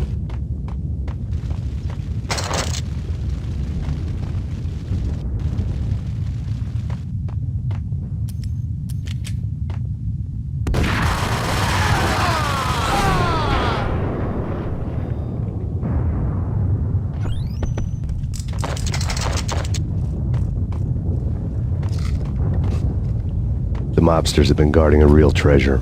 The way out of this disco inferno. There he is!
Vlad had seen my smoke signals. The Mercedes was revving to go, almost drowning out the banshee wail of the sirens. You coming? We'll drop you off at the Punchinello Manor. Sounds good to me. When this is over, look me up. I could use a professional like you. I'll keep that in mind. The night groaned with cold. The garden lights flickered nervously. In their light, the falling snow was dead white before the darkness ate it up. I had heard the stories. The trio were mad dogs. They'd have hung the heads of their enemies over the manor gates if the capo had only let them. Punchinello wanted pain. He'd see the pain. The trick in my situation was that there was no trick, no matter what the movies tell you. No rules, no secret mantra, no roadmap. It wasn't about how smart or how good you were. It was chaos and luck, and anyone who thought different was a fool. All you could do was to hang on madly, as long and as hard as you could. Someone had graciously left the back door open for me and killed the guards. My money was on Mona. I knew the trio would be standing between me and Punchinello. I had read their rap sheets, thick as phone books. No one would be walking out of here alive. The numbing cold of the broken night had followed me in. Upstairs, the trio tangoed down the manor halls to the silent rhythm of their murderous hearts. The blood of their victims rust on their lips. Vince Mugnano, Pilot Providence, a.k.a. Big Brother, and Joe Deadpan Salem. The pistol was a frozen lump in my hand, piercing the skin, gnawing me to the bone.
No one's going anyplace. Too late for that.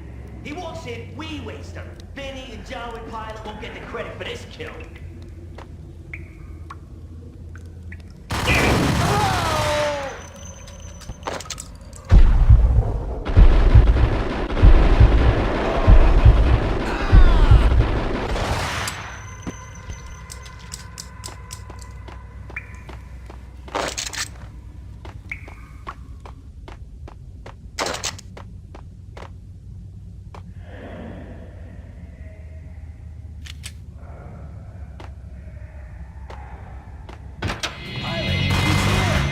It didn't take me long to run into the trio. The word on Lisa Punchinello was that she was a bit of a witch. The tarot cards on the kitchen table fit the picture. They weren't my kind of cards, but I was willing to take a crack at the hand Mrs. Punchinello had dealt. The first card was the tower. Maybe that was supposed to be the manor. It got easy after that. The devil was the master of the house, and death was me, coming for him.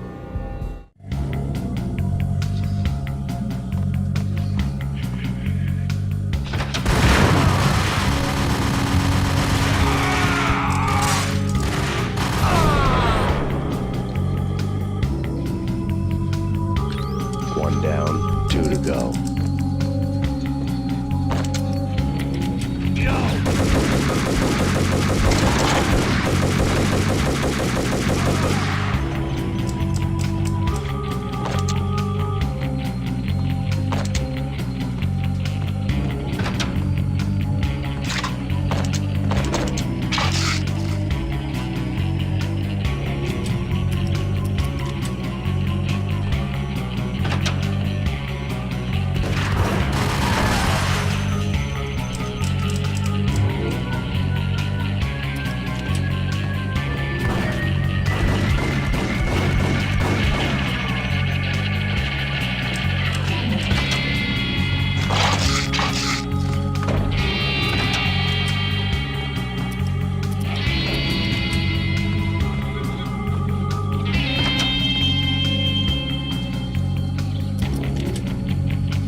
This way. Stop anything. Up.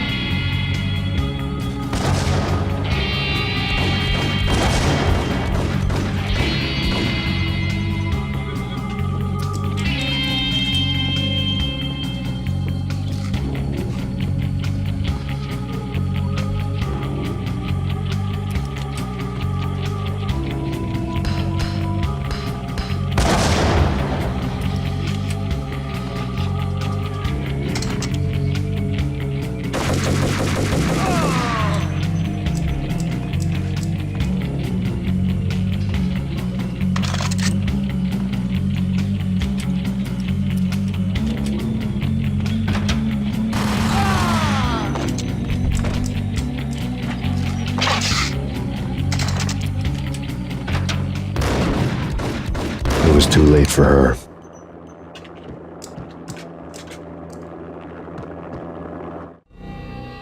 You're a real angel, Max.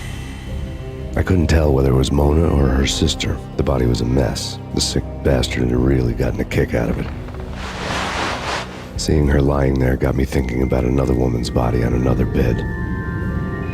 Got me thinking about a fallen cradle.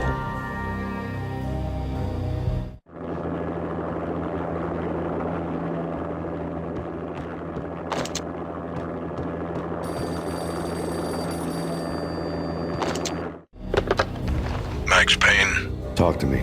Alfred Woden. You've got company. An armed helicopter just landed on the manor grounds. You must hurry. The more the merrier.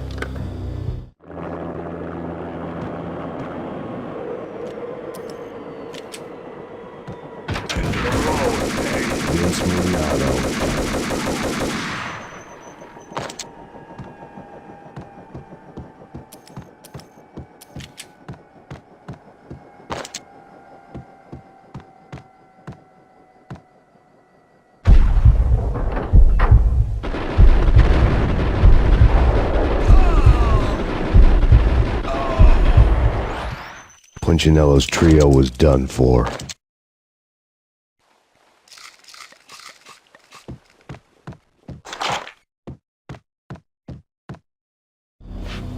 Outside my door. Hurry. He's coming for me. You gotta hurry. Please. I could hear Punchinello on the phone begging for help. He should have been saying his goodbyes. Punchinello was a pushover. The moment I stepped into the room, he folded like a deuce before a royal flush. No, wait. I was just doing what I was told. I couldn't refuse. She's someone high up. Government, maybe. I don't know. He was trying to buy more sand for his hourglass. I wasn't selling any.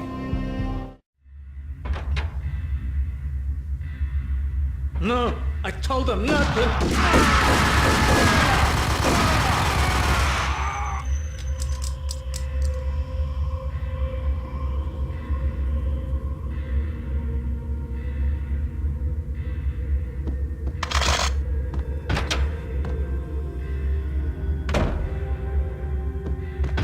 Drop it. Don't move.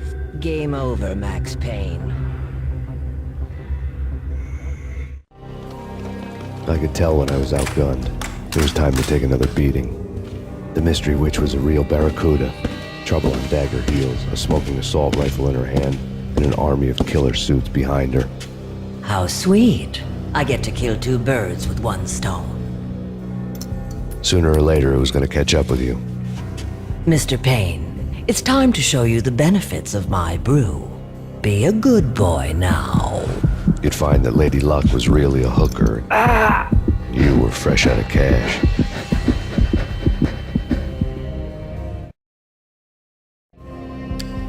Gentlemen, we're done here. Take me to Cold Steel. She had just given me an OD of Valkyr. I could feel green fire eating my brains. They turned to steam. They did a fade on me. I'd never had a chance. The witch had got me just as sure as if she put a gun to my head and pulled the trigger. The shadows rushed me, bruised mugshot faces hungry for revenge. They knew my weak spots and closed in for the kill. The floor turned into a vortex of green blood. I fell. The flesh of fallen angels.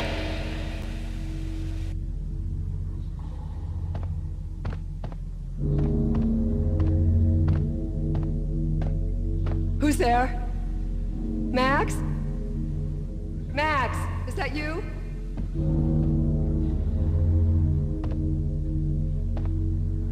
Max? Where are you, Max? Please.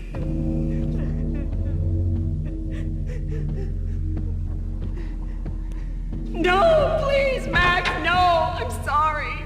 Please don't, Max, no, please.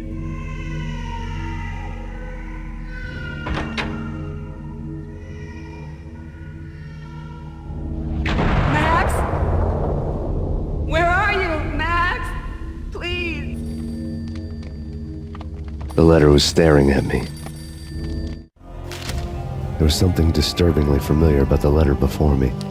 The handwriting was all pretty curves. You're in a graphic novel. The truth split my skull open, the glaring green light washing the lies away. All of my past was just fragmented still shots, words hanging in the air like balloons. I was in a graphic novel. Funny as hell. It was the most horrible thing I could think of.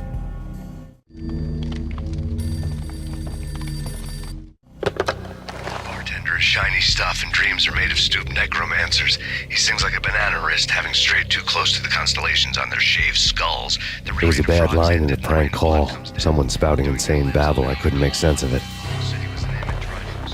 But I had an overwhelming sense of deja vu. The caller's voice sounded oddly familiar.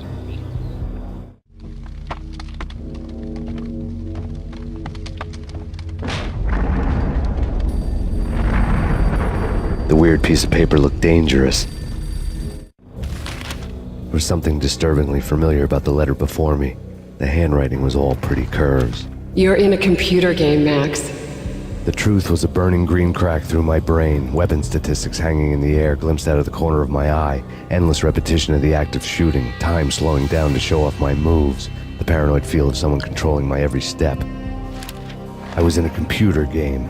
Funny as hell, it was the most horrible thing I could think of.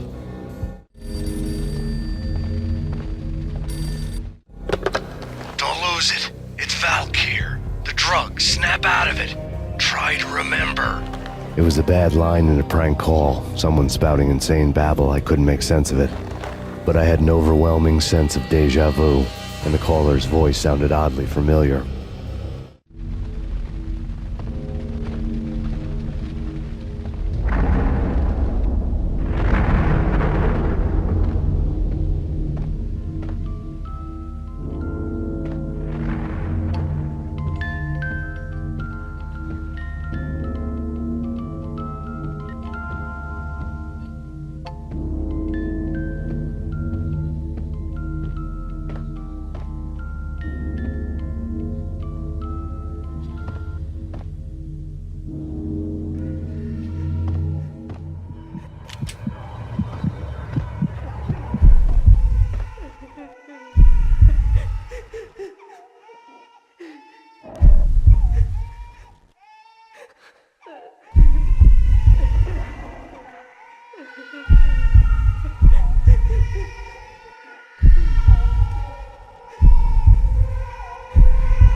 Max, something happened at the office today. A strange memo. Something about Vikings. Honey, I gotta run. You can tell me all about it this evening. Have a nice day, darling. The bullet holes were rubies on her chest, blood glowing on her ivory skin. She was so beautiful. The killer was smiling. The flesh of fallen angels. Slowly, the green nightmare faded, leaving dark stains on my soul that would never come off. I felt like flatlining. I was all shook up. I woke up in a cold sweat, sick and tired to the bone, lying in a puddle of my own puke. The hag had said take me to Cold Steel before it had all gone crazy. It was a clue, the only one I had. It took me forever to crawl back to my feet and hit the road, but when I did, I drove straight to Cold Steel Foundry outside the city. There was a whole lot of action around the place for a freezing winter night. Trucks coming and going, men running. I had the drop on the mystery witch. She thought I was dead. I was on her blind side. I was going in. The bad trip had put me in a crazy mood, adrenaline pumping through my aching veins. Staggering on the mill roof in ice and snow and wild wind, I was a ninja. My kung fu was strong. I wasn't kidding anybody. At best, I was Superman on Kryptonite about to fall through a skylight, down to where it was all going down. A half-abandoned industrial area in the middle of nowhere. The factory was a perfect front for any number of illegal activities.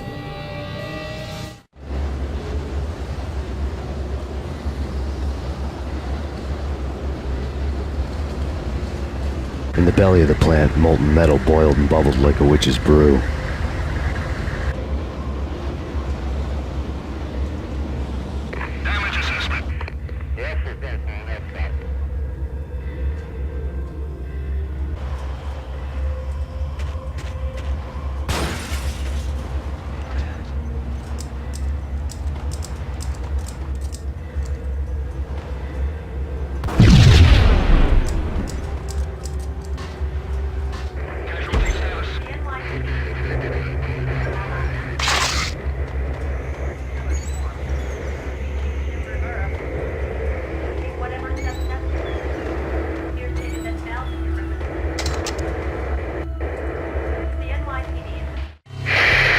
Life-threatening weather conditions. A record-breaking killer storm. In the city's history, vehicles stuck in snow. Heavy snowfall. Forecast shows severe weather is expected to continue. Out in the night, snow fell like confetti over the Devil's Parade. The storm was anything but over.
Can you believe it?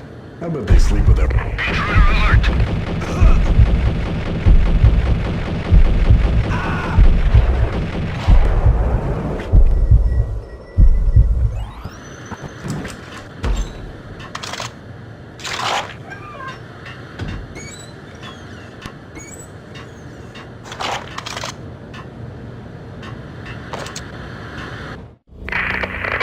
Perimeter breached. The facility has been compromised. Repeat, the Deep Six has been compromised. Initiate Operation Deadeye. The walkie-talkie military lingo could mean only one thing. They were getting ready to destroy the evidence and vanish into the night. I was so close. The hidden truths were just around the corner.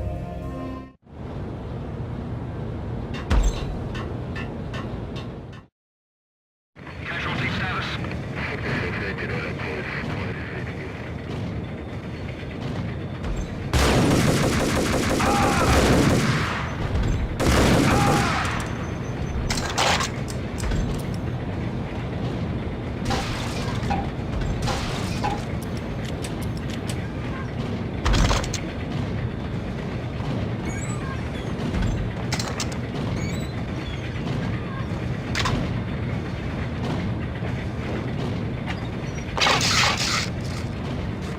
The folder on the table told a grim tale.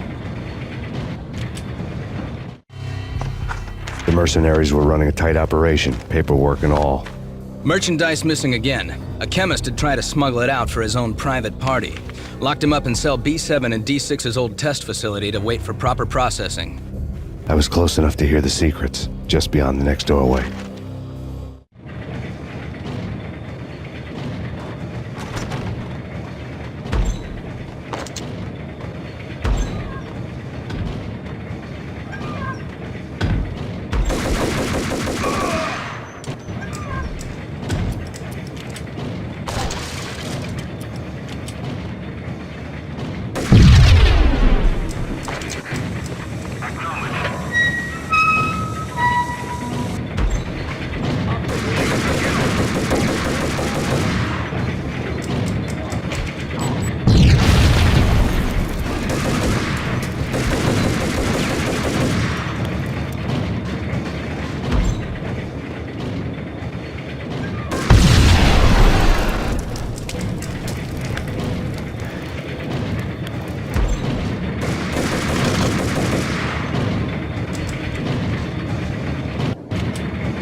monitor showed me the way.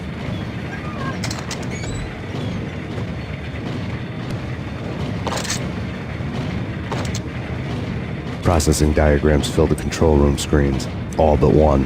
An elevator titled D6 on one of the screens, somewhere onwards, past rows of ovens, in the core of the plant.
I had taken on the role of the mythic detective, Bogart as Marlowe or as Sam Spade going after the Maltese Falcon to unravel all the mysteries.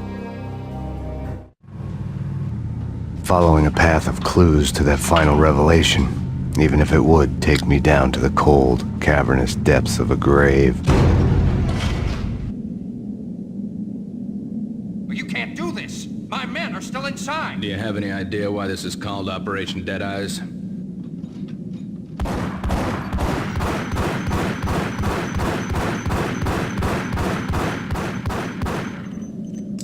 I think he's dead already. Let's do it.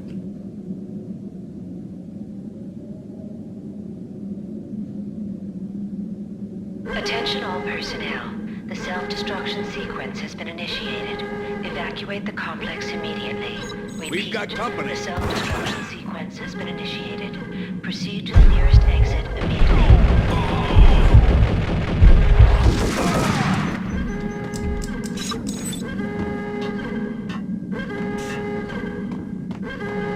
I had seen the logo on the floor before.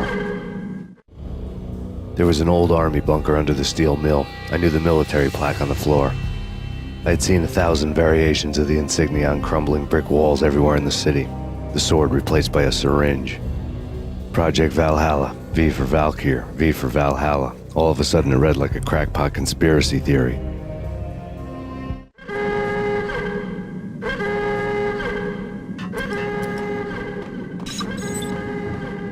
Abort! The self-destruction sequence is pulled!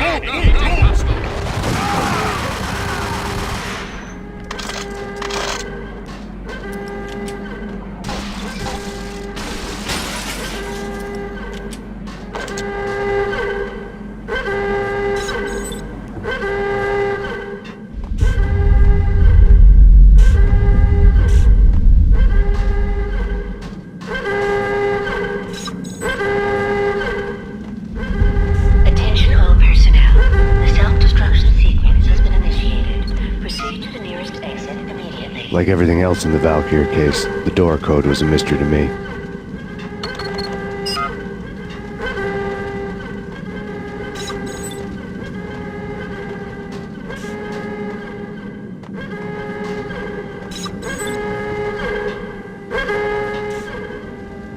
Decontamination in progress. The chemist had been using the workstation when he died. The half-life of the lab rat had ended online, his password blinking on the screen. 665, the neighbor of the beast.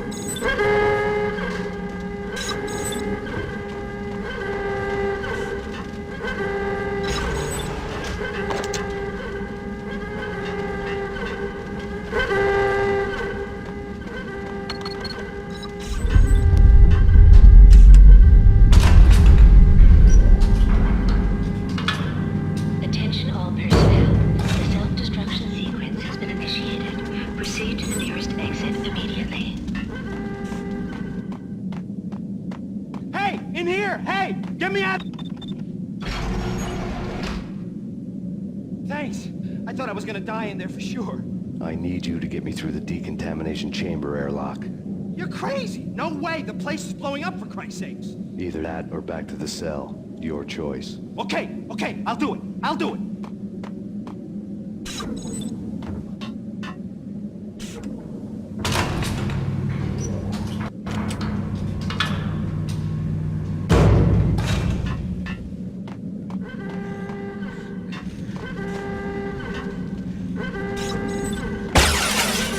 We're dead!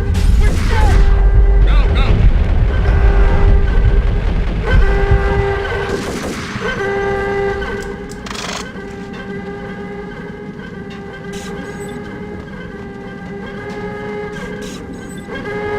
Attention all personnel. Decontamination in progress has been initiated. Proceed to the nearest exit immediately.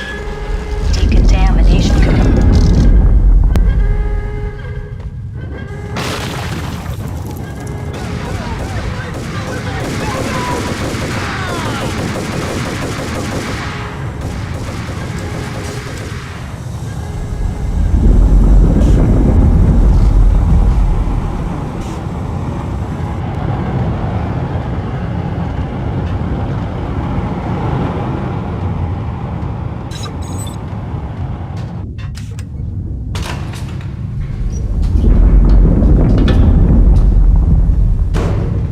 was caught in the middle of the deadly web that was the Valkyr case.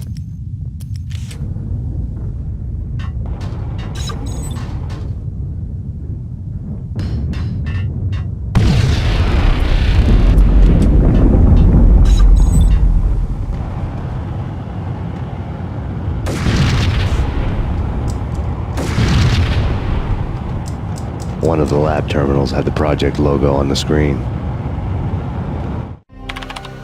Top secret. Project Valhalla. U.S. Army. Yggdrasil Network. Valhalla. The otherworldly place in Norse mythology where the bravest heroes spent their afterlife feasting and fighting forever. Their wounds miraculously healed night after night. Valkyr. The maidens who chose the most courageous Viking warriors and carried them to Valhalla. 1991. The research objective is to create a chemical substance to enhance the stamina and morale of infantry troops. 1995. Results unsatisfactory. Project cancelled. Someone had decided to continue the sick experiment unauthorized. Project compromised. Data leak. Fix the damage by any means necessary. Security clearance red. Authorized by the project lead. Field test. Double the dosage for all the remaining test subjects. Observe and record the subject's behavior in an urban setting. The drop-off point was my old address in New Jersey. The file dated 3 years ago. Just when you thought you had reached the deepest depths of horror, it suddenly got worse. How to turn off that small voice inside your head that started to whisper that you should be glad that now, if not before, your revenge was justifiable on any conceivable moral scale. That small voice proved, beyond any doubt, that I was damned. The dagger-heeled woman had come and gone a long time ago. There was nothing more for me here. The bunker's name was acting as a self-fulfilling prophecy.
Piece together a jigsaw, and the final picture is you finishing that same puzzle. A mad, green-eyed killer standing behind you. An urban legend come true. The Project Valhalla test subjects had been the mad junkies who had murdered my loved ones. The rest was simple body count math. It all pointed to her. Ms. Valkyr. The factory went up in a fiery inferno behind me. All my leads were dead, turned to smoke and dust.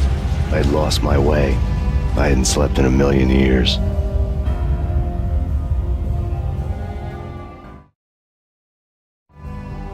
I felt thin as death. I've been living on an endless supply of week-old donuts. They were fuel for this crazy furnace inside my head. I couldn't remember when I had last seen the sun.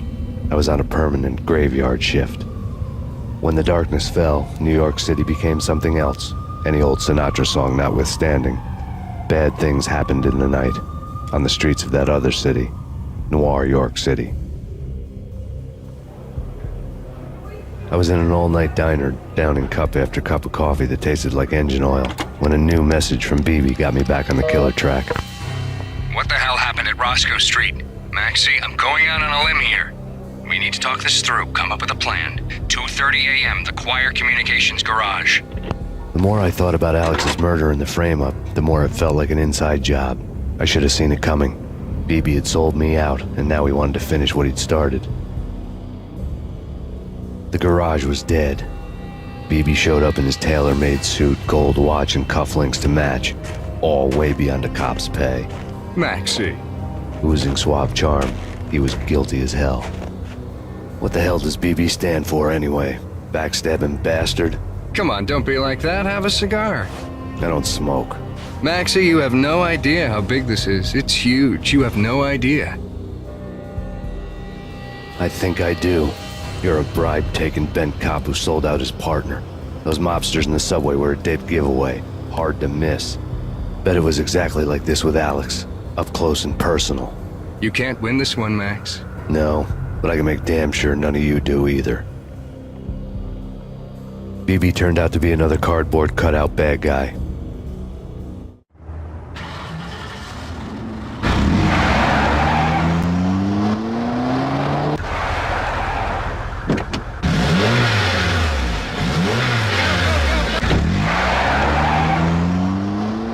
A bad cop on the take, a cowardly right-hand man fleeing from the scene, leaving his paid thugs to do his dirty work.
fire at the Punchinello Manor in Westchester.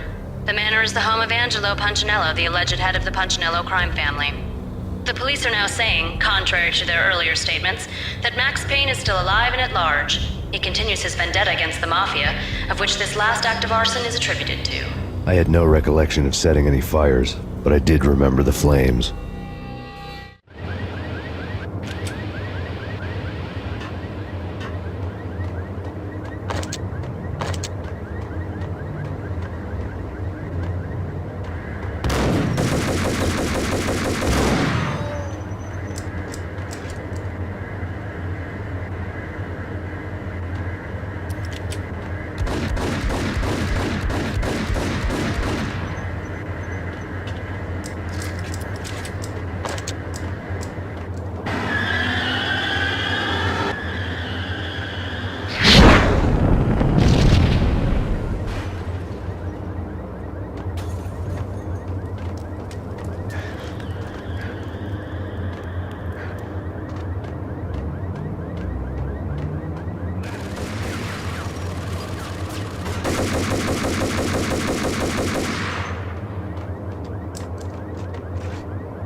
The payphone started to ring.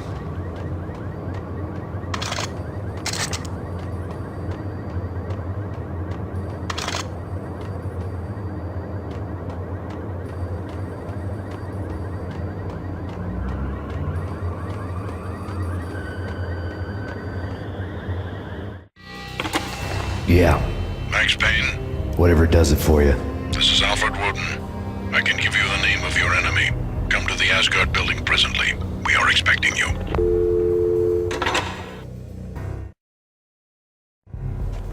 Woden was waiting for me on the steps of the old building. Mr. Payne, let's go inside. The others are anxious to begin.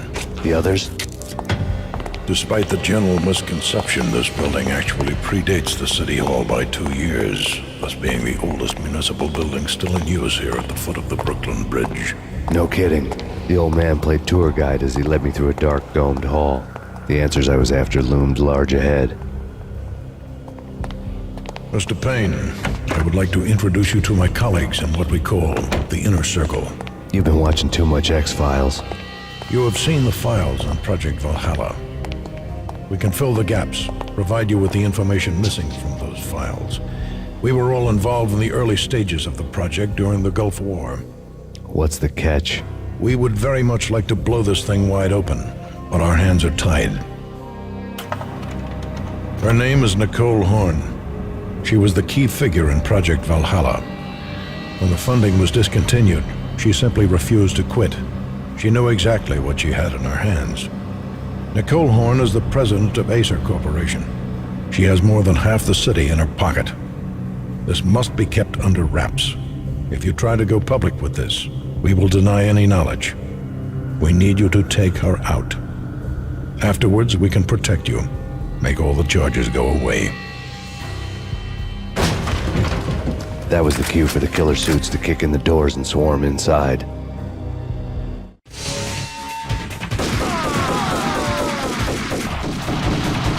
It was an impressive floor show, but I decided to leave early anyway. It was only a one-story fall. Lucky me.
One of the monitors showed what was left of the Inner Circle.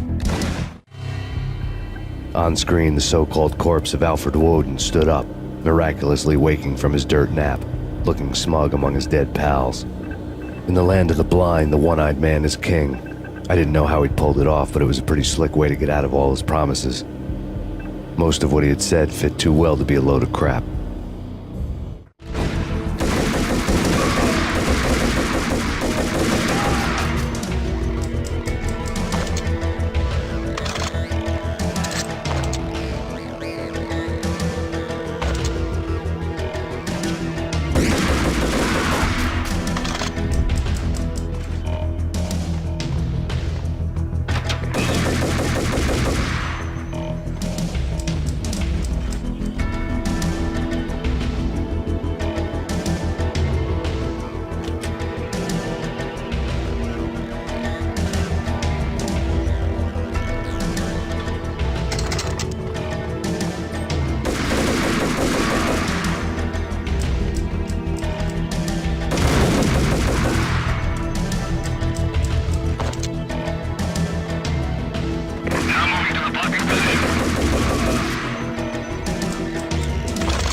is your answer to those saying that he is actually providing a service long overdue to the city?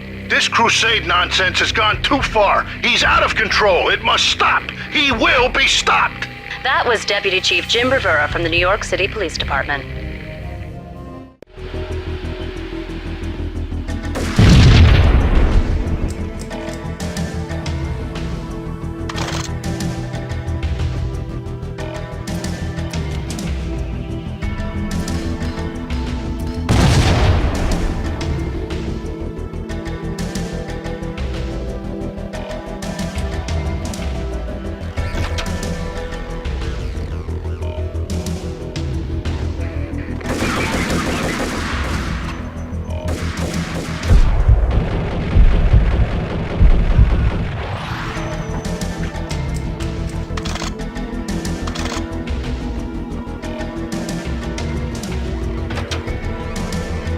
A videotape lay on the desk.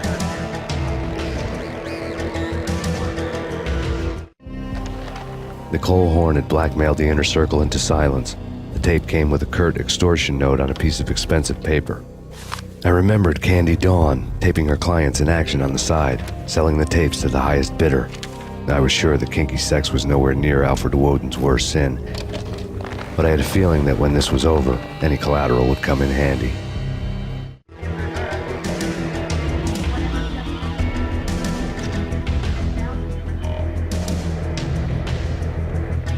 Woden had left me a present. Woden had taken care of my mission preps with military precision.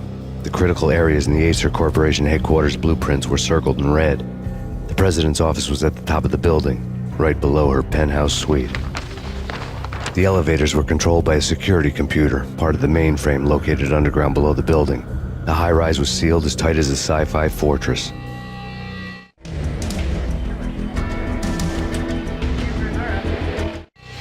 Nothing seems to stop Acer Corporation's phenomenal victory march.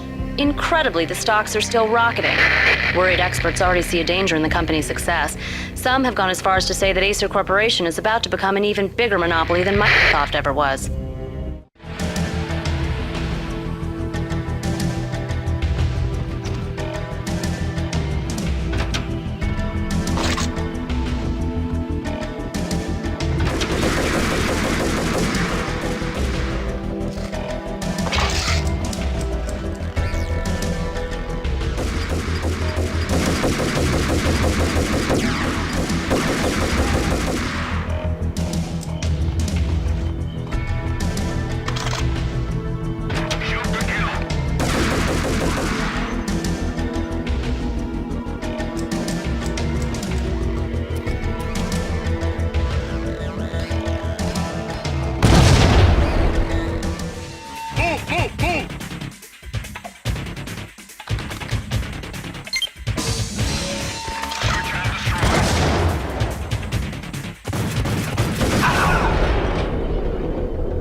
And the Sundance Kid. A hero's at going out with guns. Yo, what the hell? Hey, yo!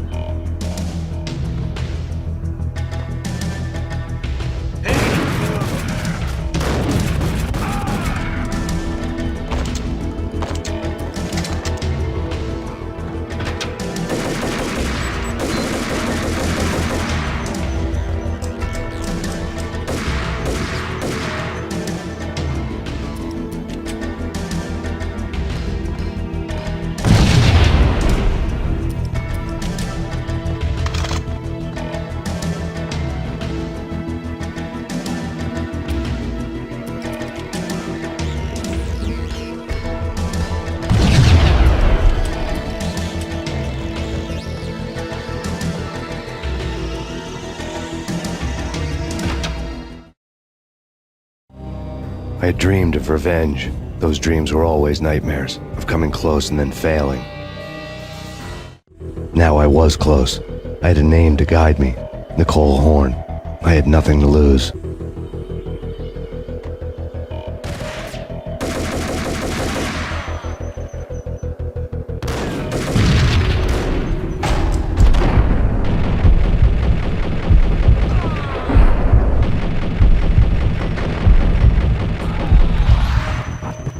The Inner Circle had quite a track record.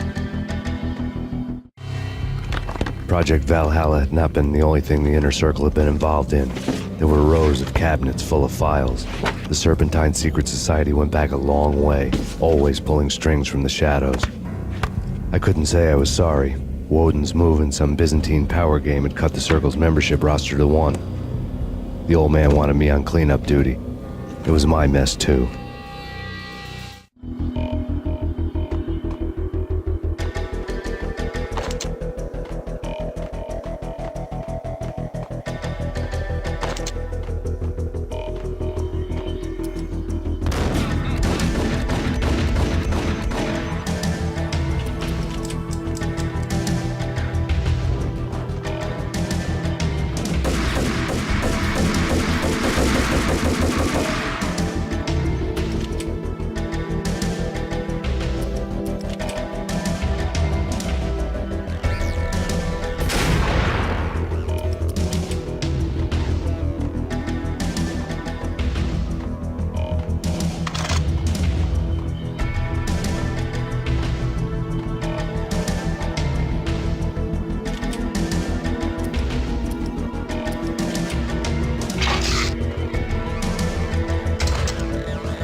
Sure, good for a practice run. But this... Engaging hostile.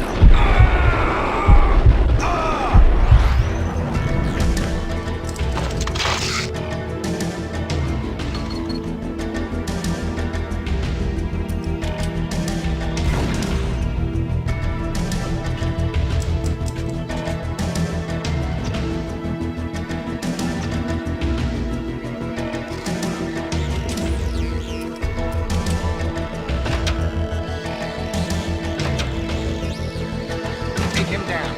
Shoot to kill. Let's finish this.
Mine wasn't the most original approach to the problem. It wasn't as if it hadn't all been done before. An eye for an eye, the first principle of revenge. Old as dirt, still going strong. The cardinal rule in going after someone with an intention to kill was not to make it personal, which it almost always ended up being anyway. It did with me. I took my time, cruising around the city in the snow. There was no hurry. I knew what I had to do now. I took my time, thinking about it, building up the rage. When I was ready, I parked the stolen wheels at the front entrance of the Acer Corporation headquarters. Got out, got in, got cracking. I had a bullet with Nicole Horn's name on it. I had 10,000 bullets with the Hag's name on them. She had ultra-high-tech security systems, enough mercenaries and weaponry to start World War III. There was no fear. New York disappeared behind a veil of snow. I had crossed the threshold. This was her domain, sleek and sexy and soulless, all glass and steel. A place of color-coded security keycards, metal detectors, and surveillance systems.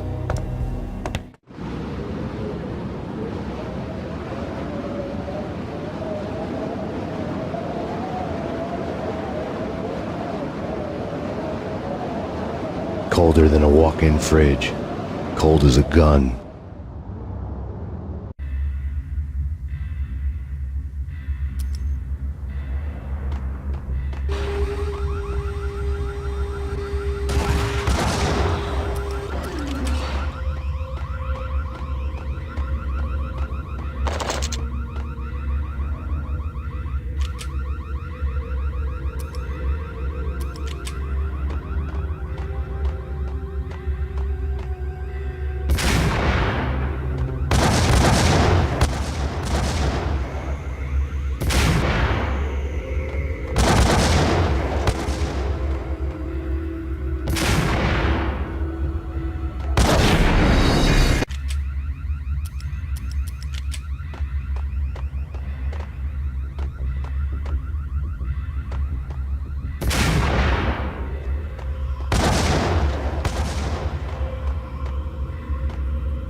Mona.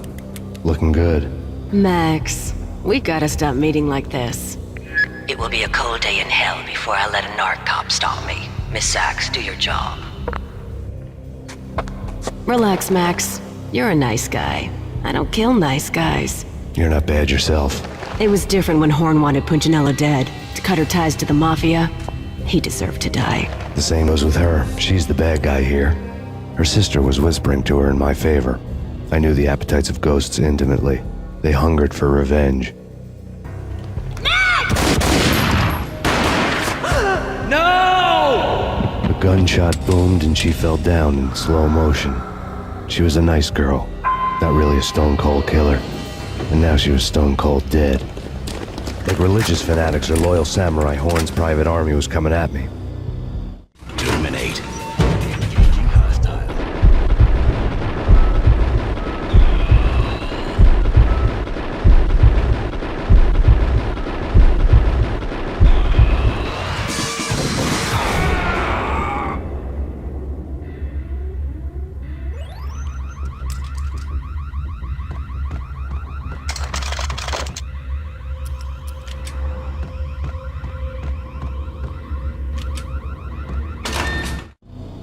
When the elevator came back down, Mona was gone. There was a lot of blood, but no body. Something clicked for the final time. My mind had never been so clear, as if somewhere high above the storm clouds were already gone, cold stars blazing from the black skies.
Movies, and I'm talking about the coolest of the cool.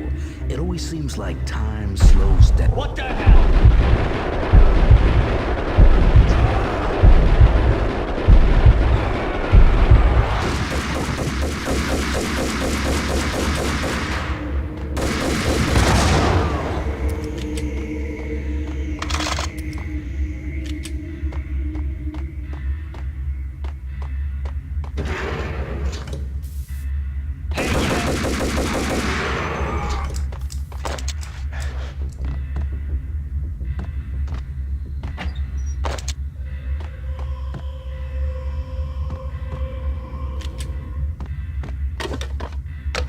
I had elevator access to the mainframe. From there, I'd be able to override the security locks and get to her office.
The unmarked chopper was Horn's pet guardian, inhuman and flawless. It was stalking me. I'm not a cold-blooded killer. I'm a nice guy. I love my wife. I have 2 boys. I'm very... What? Kill the bastard! Kill the bastard!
All Horn's locks were now offline. All bets were off. The elevator would take me all the way up.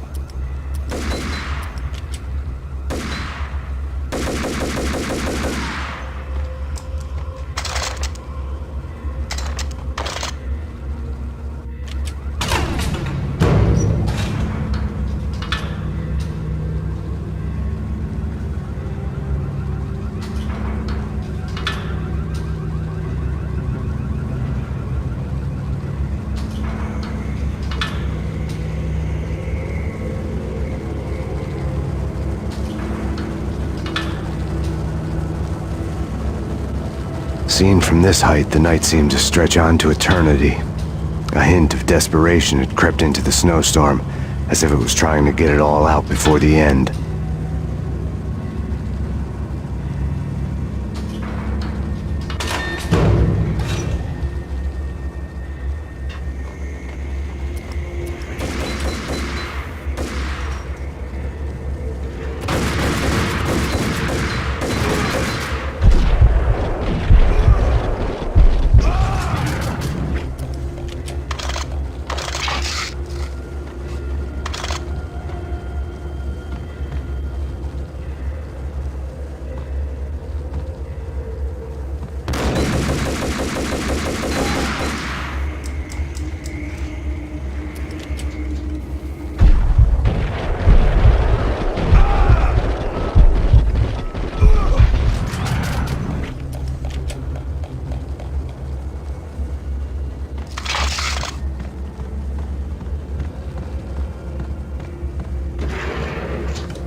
Horn's personal computer was on. Next to the printer was a neat stack of expensive paper. Hacking through Horn's computer would have unearthed files of criminal plans, strategies for world domination, spy helicopter reports, illegal wiretap recordings, internet porno, all of the above. Take your pick. I really didn't care anymore. I had seen too much of it already.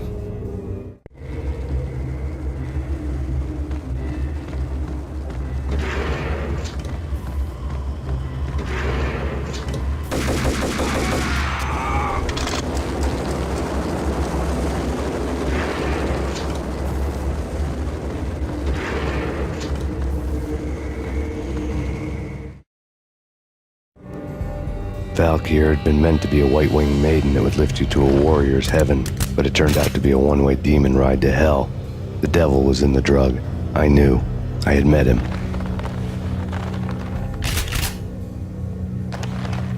And now I was gonna kill her, the queen of the underworld who had tried to lift herself a bit closer to heaven with her drug money. No begging, no bribes. She knew better. Honor among killers. We who were about to die. Both of us knew how this would end, in pain and suffering. All this because your wife stuck her nose into things that were none of her business. The cops were coming to take me away. The sirens were like a bad conscience I couldn't shake. It's ridiculous you've made it this far. You won't be alive when they get here. Stop him!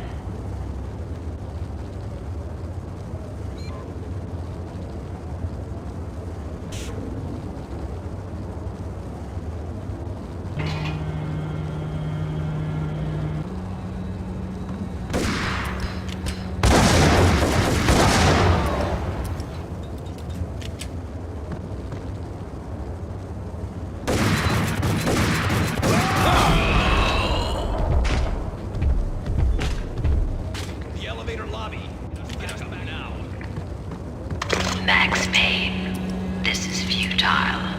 A waste of time. The deaths of your wife and daughter were necessary. Inevitable. It is done. You cannot bring them back. Nothing you do will make it any better.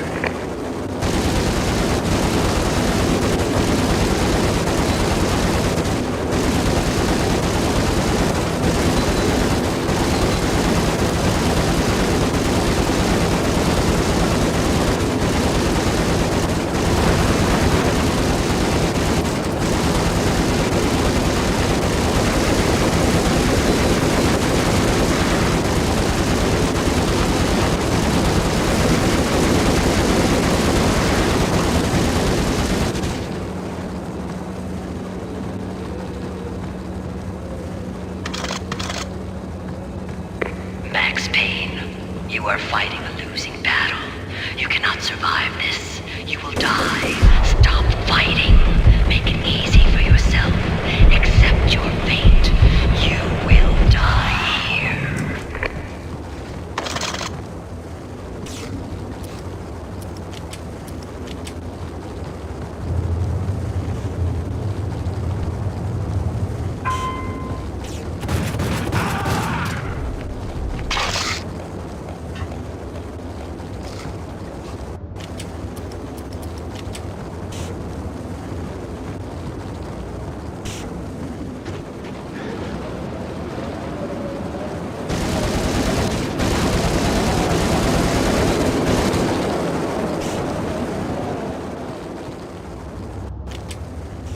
Max Payne, face it. You are up against an unbeatable force. You have already lost. You have lost. Only death will set you free from your pain. Accept it. Surrender. Give up. We have him in the North Lounge.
What do you mean he's unstoppable?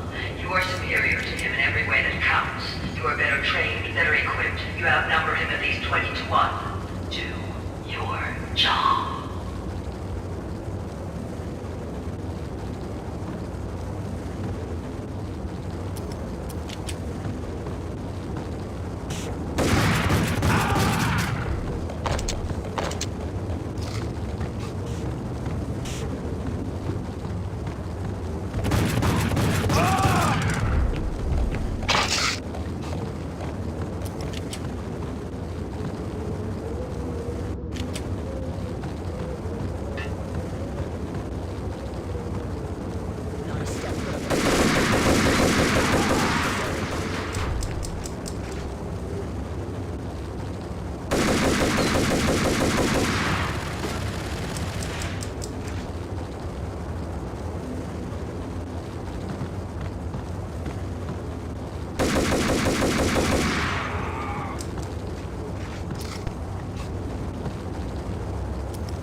like the look of that mast.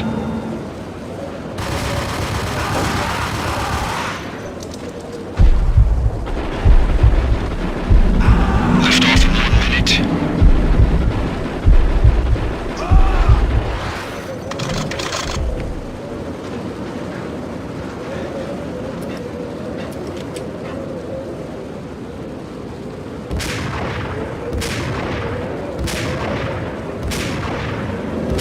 Lift off in 45 seconds.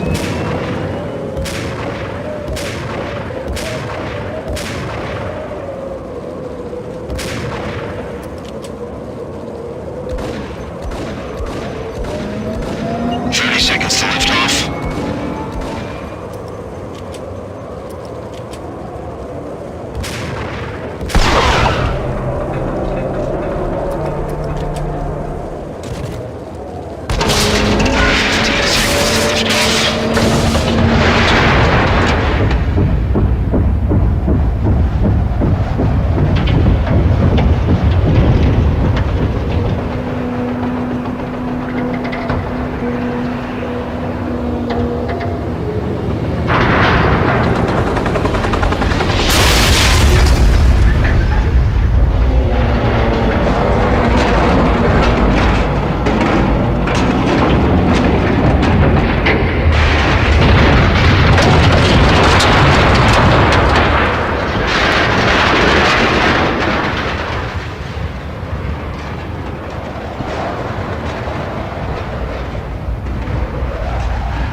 They were all dead. The final gunshot was an exclamation mark to everything that had led to this point. I released my finger from the trigger. And then it was all over. The storm seemed to lose its frenzy. The ragged clouds gave way to the stars above.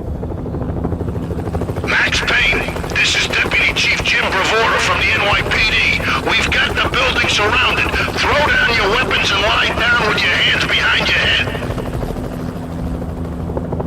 A bit closer to heaven.